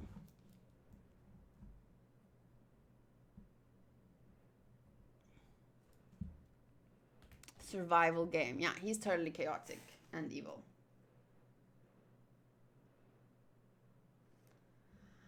Okay. That was fun. Thank you guys for helping me get some names for... I should have added the names here while we were going. But I'll do that later. I'll just add the names in. Eno was the first host of Hunger Games. I want to do this with Naruto characters too when we get further into the story. Yes, we can. I remember seeing one Naruto. I remember seeing one Naruto character on a list, but I don't remember which list it was, so it's okay, because I scrolled by really fast. I remember which character it was, I just don't remember which list he was on, so.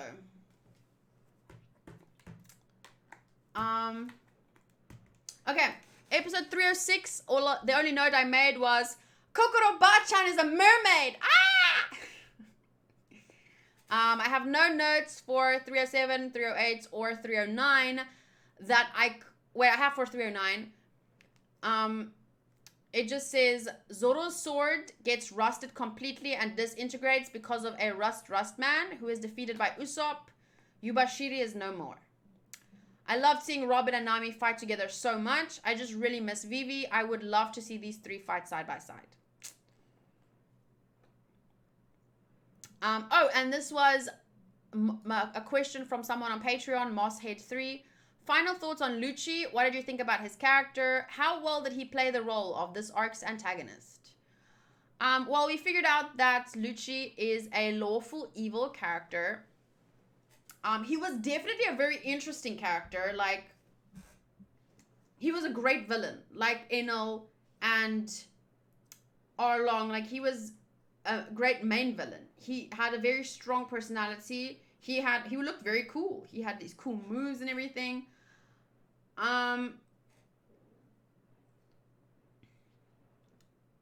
Yeah, I don't know what else to say. He was a good character. He was a good villain. And his thoughts on like dark justice was interesting, but I didn't think he cared so much about the justice. He cared more about, I think I actually responded in a recent post. Someone asked something about him and I replied, I should have taken a screenshot of it. Oh crap, there's too many comments.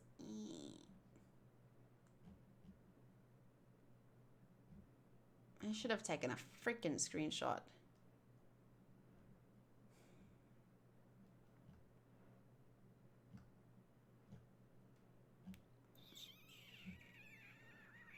was something about Lucci.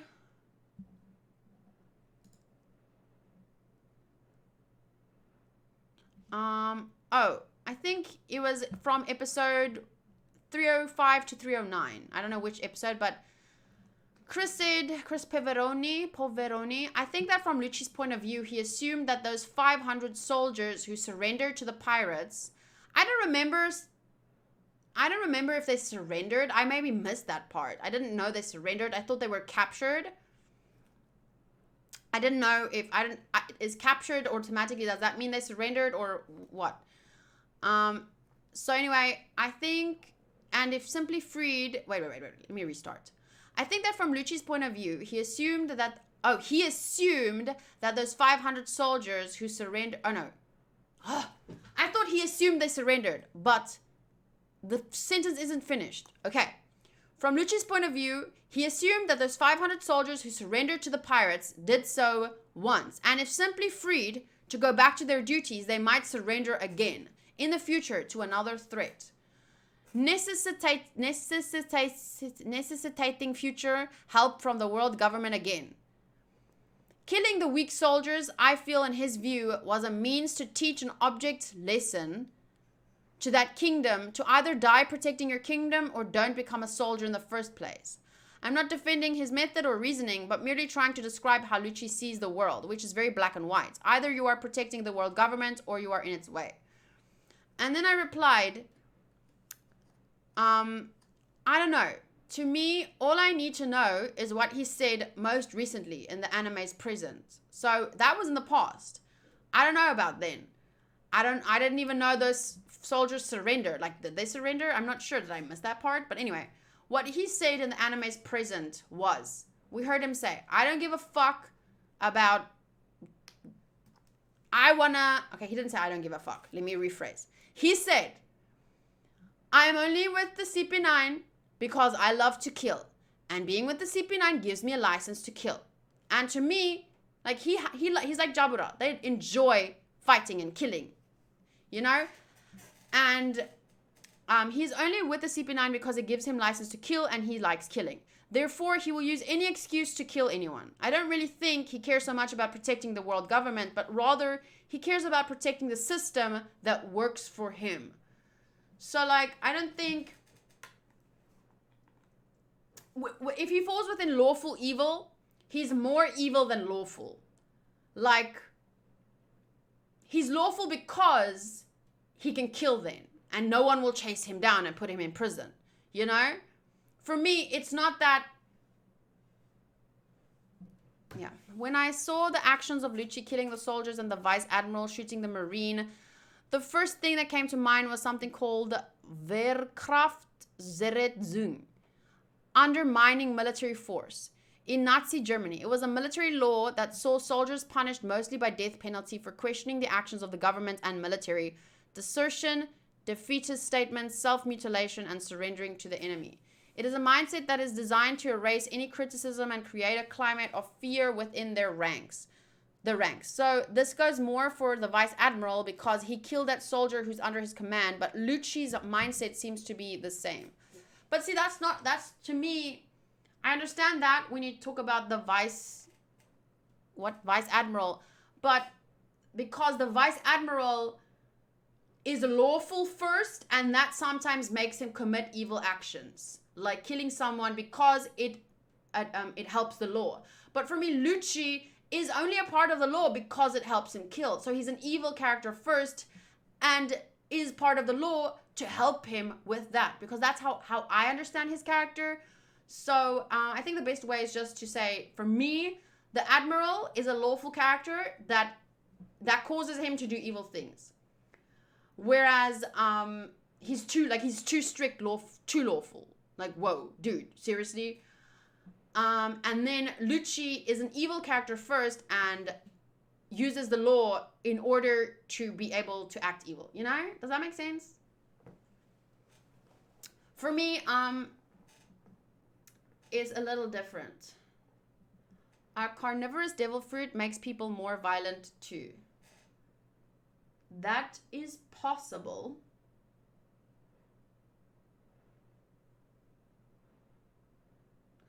but I don't know how that works yet.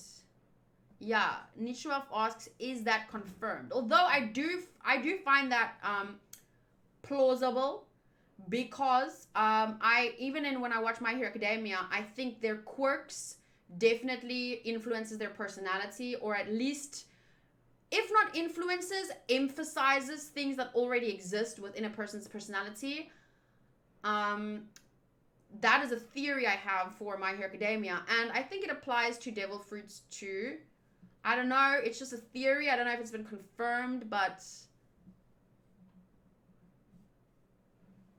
I think Lucci uses his license to kill to defend his idea of justice.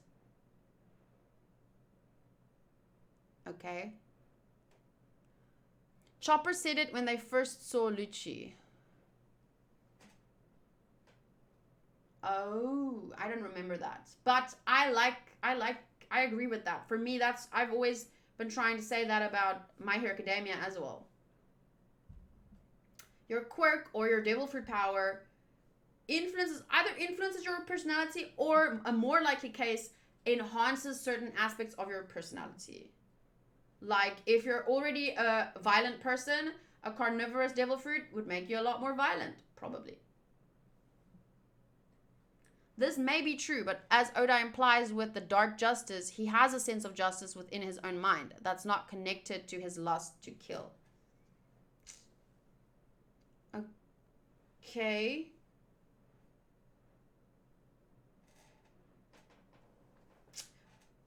I get what you're saying. It's like maybe he started out like the lawful evil character with an emphasis on lawful, but because of his devil fruit, he became more of an evil lawful character with an emphasis on evil. I don't know. And that's why he joined the CP9, because the CP9, it isn't like, I don't know if he was part of the CP9 always or just part of the world government, because the CP9 didn't always exist.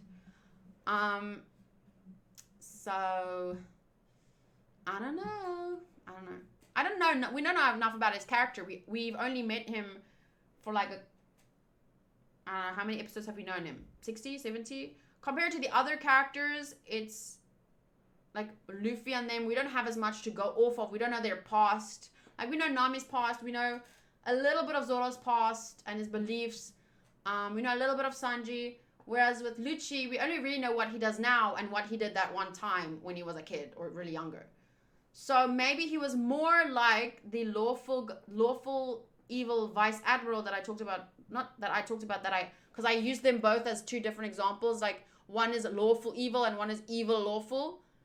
Maybe he was more lawful evil and he has a sense of justice. And he also thinks like, oh, dead.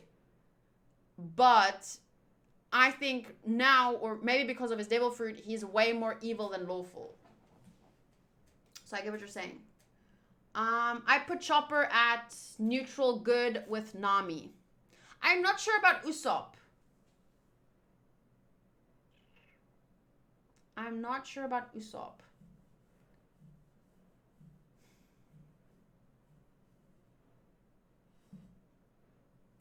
It interweaves probably. Well, definitely, since they both have the same. I just think Lucci is a lot more evil than just at this point in time. Like, yeah, he uses dark justice as a justice, but I think he's bloodthirsty. He enjoys killing. The vice admiral that does evil things, I don't think he enjoyed killing his men necessarily. Like, he just killed him because that's the law, or whatever, because you show weakness. But I think Lucci enjoys killing, which for me is a huge difference. Because he said so. He said he likes killing. Whereas I don't think a lawful evil person necessarily has to enjoy killing. You just think killing is part of the law, and if you have to kill someone, you will. But I think in Lucci's case, he enjoys it. Frankie is chaotic for sure, seeing as Frankie family is essentially a criminal group.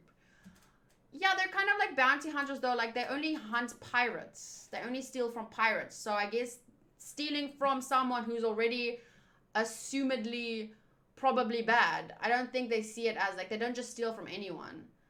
I almost forgot about Frankie. But Frankie is a good-ish character.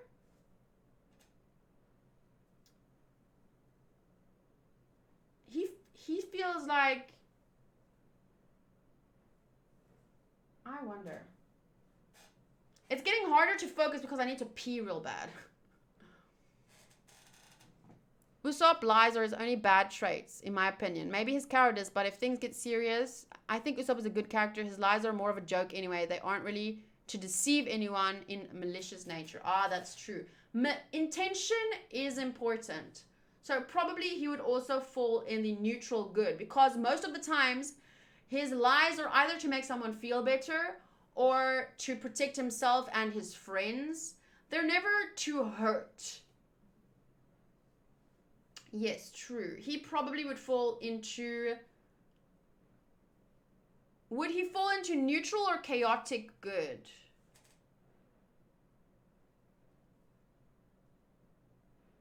Maybe chaos. I don't know.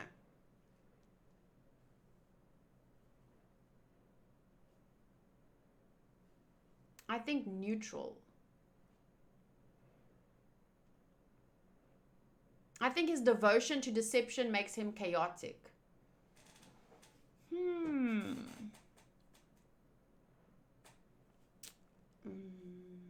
Yeah, I think Usopp is a little bit more chaotic good than neutral good in my opinion. Yes, I agree. I'm going to put Luffy and Usopp in chaotic good.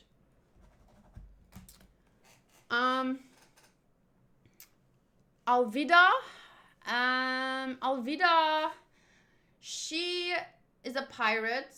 She stole from innocent people when we met her.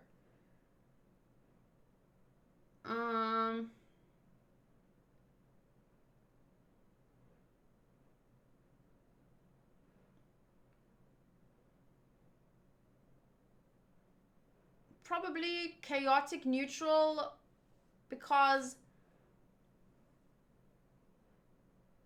Or neutral evil because... Maybe chaotic neutral, I don't know. She was a malicious woman who kidnapped people. Ah, yes, true. She kidnapped people. But I mean, didn't Buggy and them also kill a lot of people during that one when they were at that village? So technically, maybe Buggy would be more chaotic evil.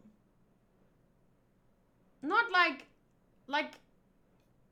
Hisoka. Hisoka's kind of he's one of the names I've got written down from a list that I saw. Maybe they're not like, they're more chaotic than evil, but Buggy and Alvida, like Enel was more evil than chaotic, but he was also chaotic evil. But Buggy and Alvida are more chaotic than evil. Yes, I agree. Okay, Buggy and Alvida would go to chaotic evil, but the emphasis on chaotic, not evil. They are a little evil. They hurt and kill. We don't see all of it because it's a kid's show, but I don't think Alvida would be against killing innocent people when they're stealing and, you know, pillaging towns, and neither is Buggy. So Buggy and Alvida.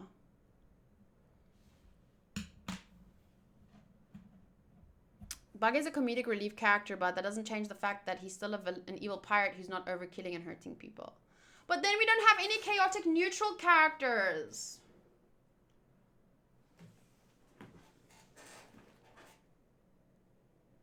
What about...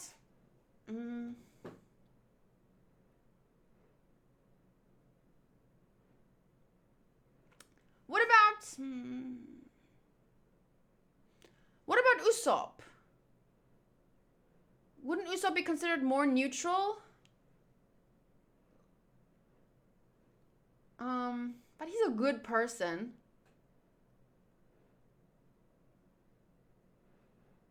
I don't know.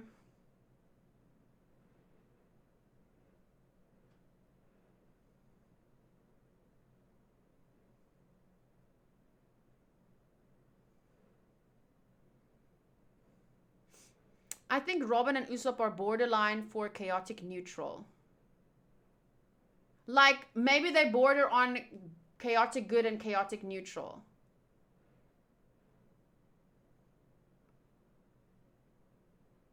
I think...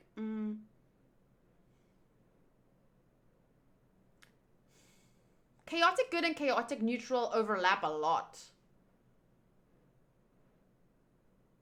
But, like, if you think back on chaotic neutral, they're very negatively selfish characters. And I don't think Usopp is selfish, and neither is Robin.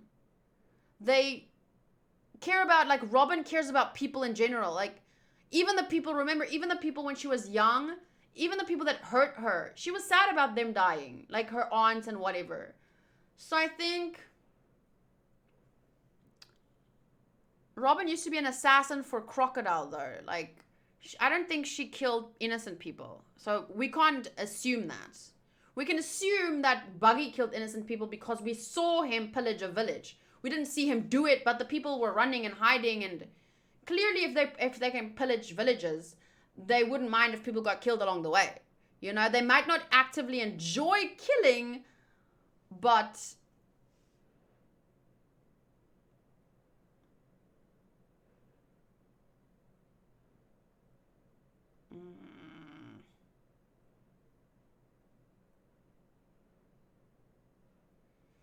In her intermediate backstory, she deceived people as a way of life, but only because she was forced to.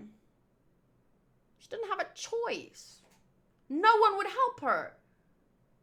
The government was on the run. She was on the run from the government because they wanted to kill her, even though she was a child. I don't know, I just feel like...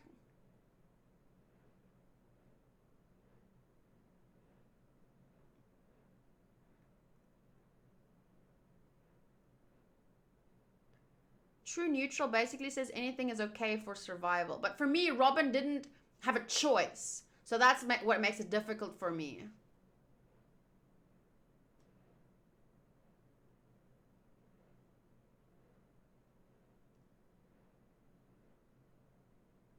But yeah, I would put Robin, Sanji, and Zoro more under true neutral than anything else. Whereas...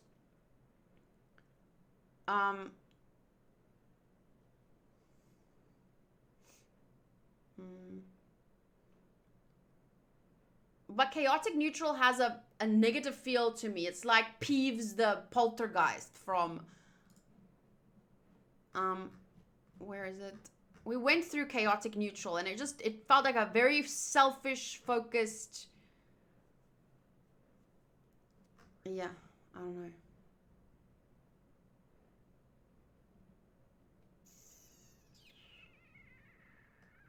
Okay, well, I think that's enough for today. We can, when there's more characters, and I think because you guys know I know about the time skip, after that, maybe once the characters have developed more, and I've seen more from them then, we can go again and try, and we have a good understanding now of what these alignments are. And yeah, I think once I see the characters after some time again, then we can try again to do this, right? A chaotic neutral character would not turn herself over to the CP9. Yes, because she cares about her friends. And other people in general. Like, she cares about goodness, I feel. I think she's more true neutral. Like, true neutral people, like, they know what is the difference between good and bad, but they don't actively seek out. I always thought Robin killed people when she used a clutched move. No, I think it did seem that way, but she just breaks their necks or their backs or so. I think breaking someone's neck though is killing them. I don't know, but it just seems like that's when she actually breaks a bone instead of just making them not being able to. I don't know. I don't think the show would show a main character killing. I don't know.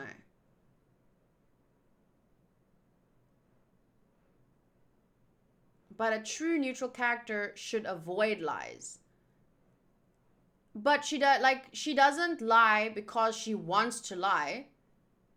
She lies because she needs to survive. So she would avoid lying if she doesn't have to, but she must sometimes. See, whereas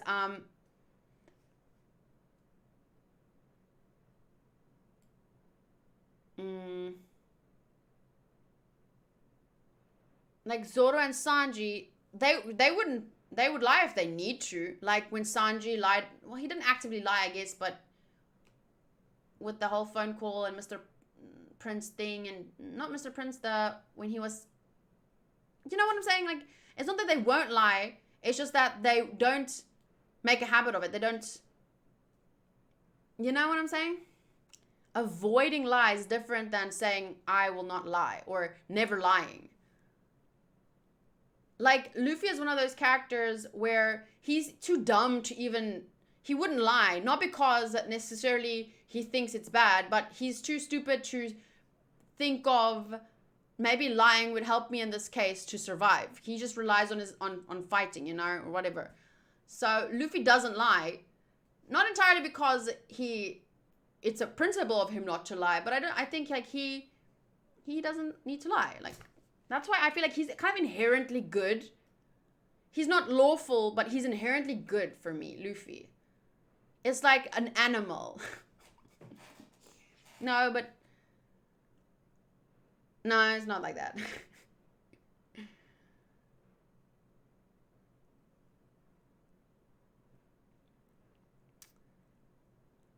Sanji is more good than Zoro, especially with his chivalry towards women. I do not agree with that at all. I think treating women equally is just as respectful than not wanting to fight a girl even when she wants to fight you. I think that's a little sexist. I would definitely not say that his chivalry makes him a more good person than Zoro. I think they're both pretty neutral to me. Usopp is the best example. If you always take his lies into consideration, he would end up in a much worse category than he usually would. What do you mean?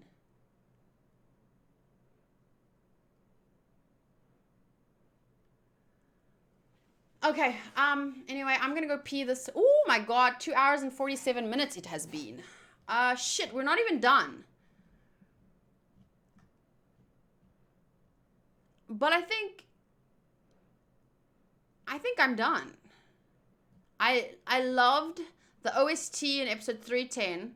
I loved the visuals in episode 312, but I already said all of this in the videos, in the reactions at the end. And I was really proud of Robin for breaking Spundum's spine. And yeah, 312 had amazing visuals. I didn't cry, even though many people wanted me to cry, but what can I do? I was really happy about the time that they've spent together and about the way that they got to say goodbye. You know, that was great. I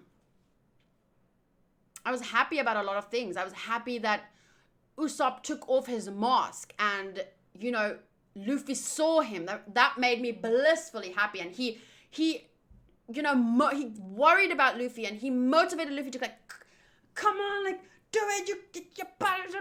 And it was just, that was such a beautiful moment for me. And then they saw Mary and everything, and they were saved. It was such a joyous, happy moment for me. And then Mary died and burned, but I was so happy that, you know, it was such a beautiful goodbye. It wasn't a death, it was a goodbye. And Mary didn't get sent to the bottom of it was a sad death.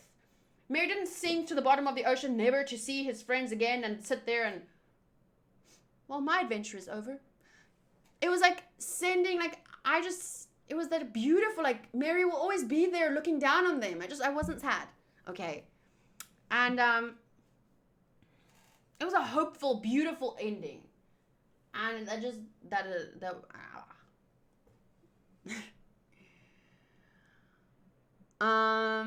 we can make it 2 parts. Well, I am going to do an arc review once I finish the arc. There is still a couple of episodes left until 325. So if there's anything you missed that you wanted me to talk about today, comment it, please, because I will then answer it when we do the arc review and we highlight some of our favorite moments, some of my least favorite moments, all that kind of stuff. We'll probably be talking for another 2 hours, but this has been longer than I expected. Oh my god. I don't know if I'm gonna get to the manga read along.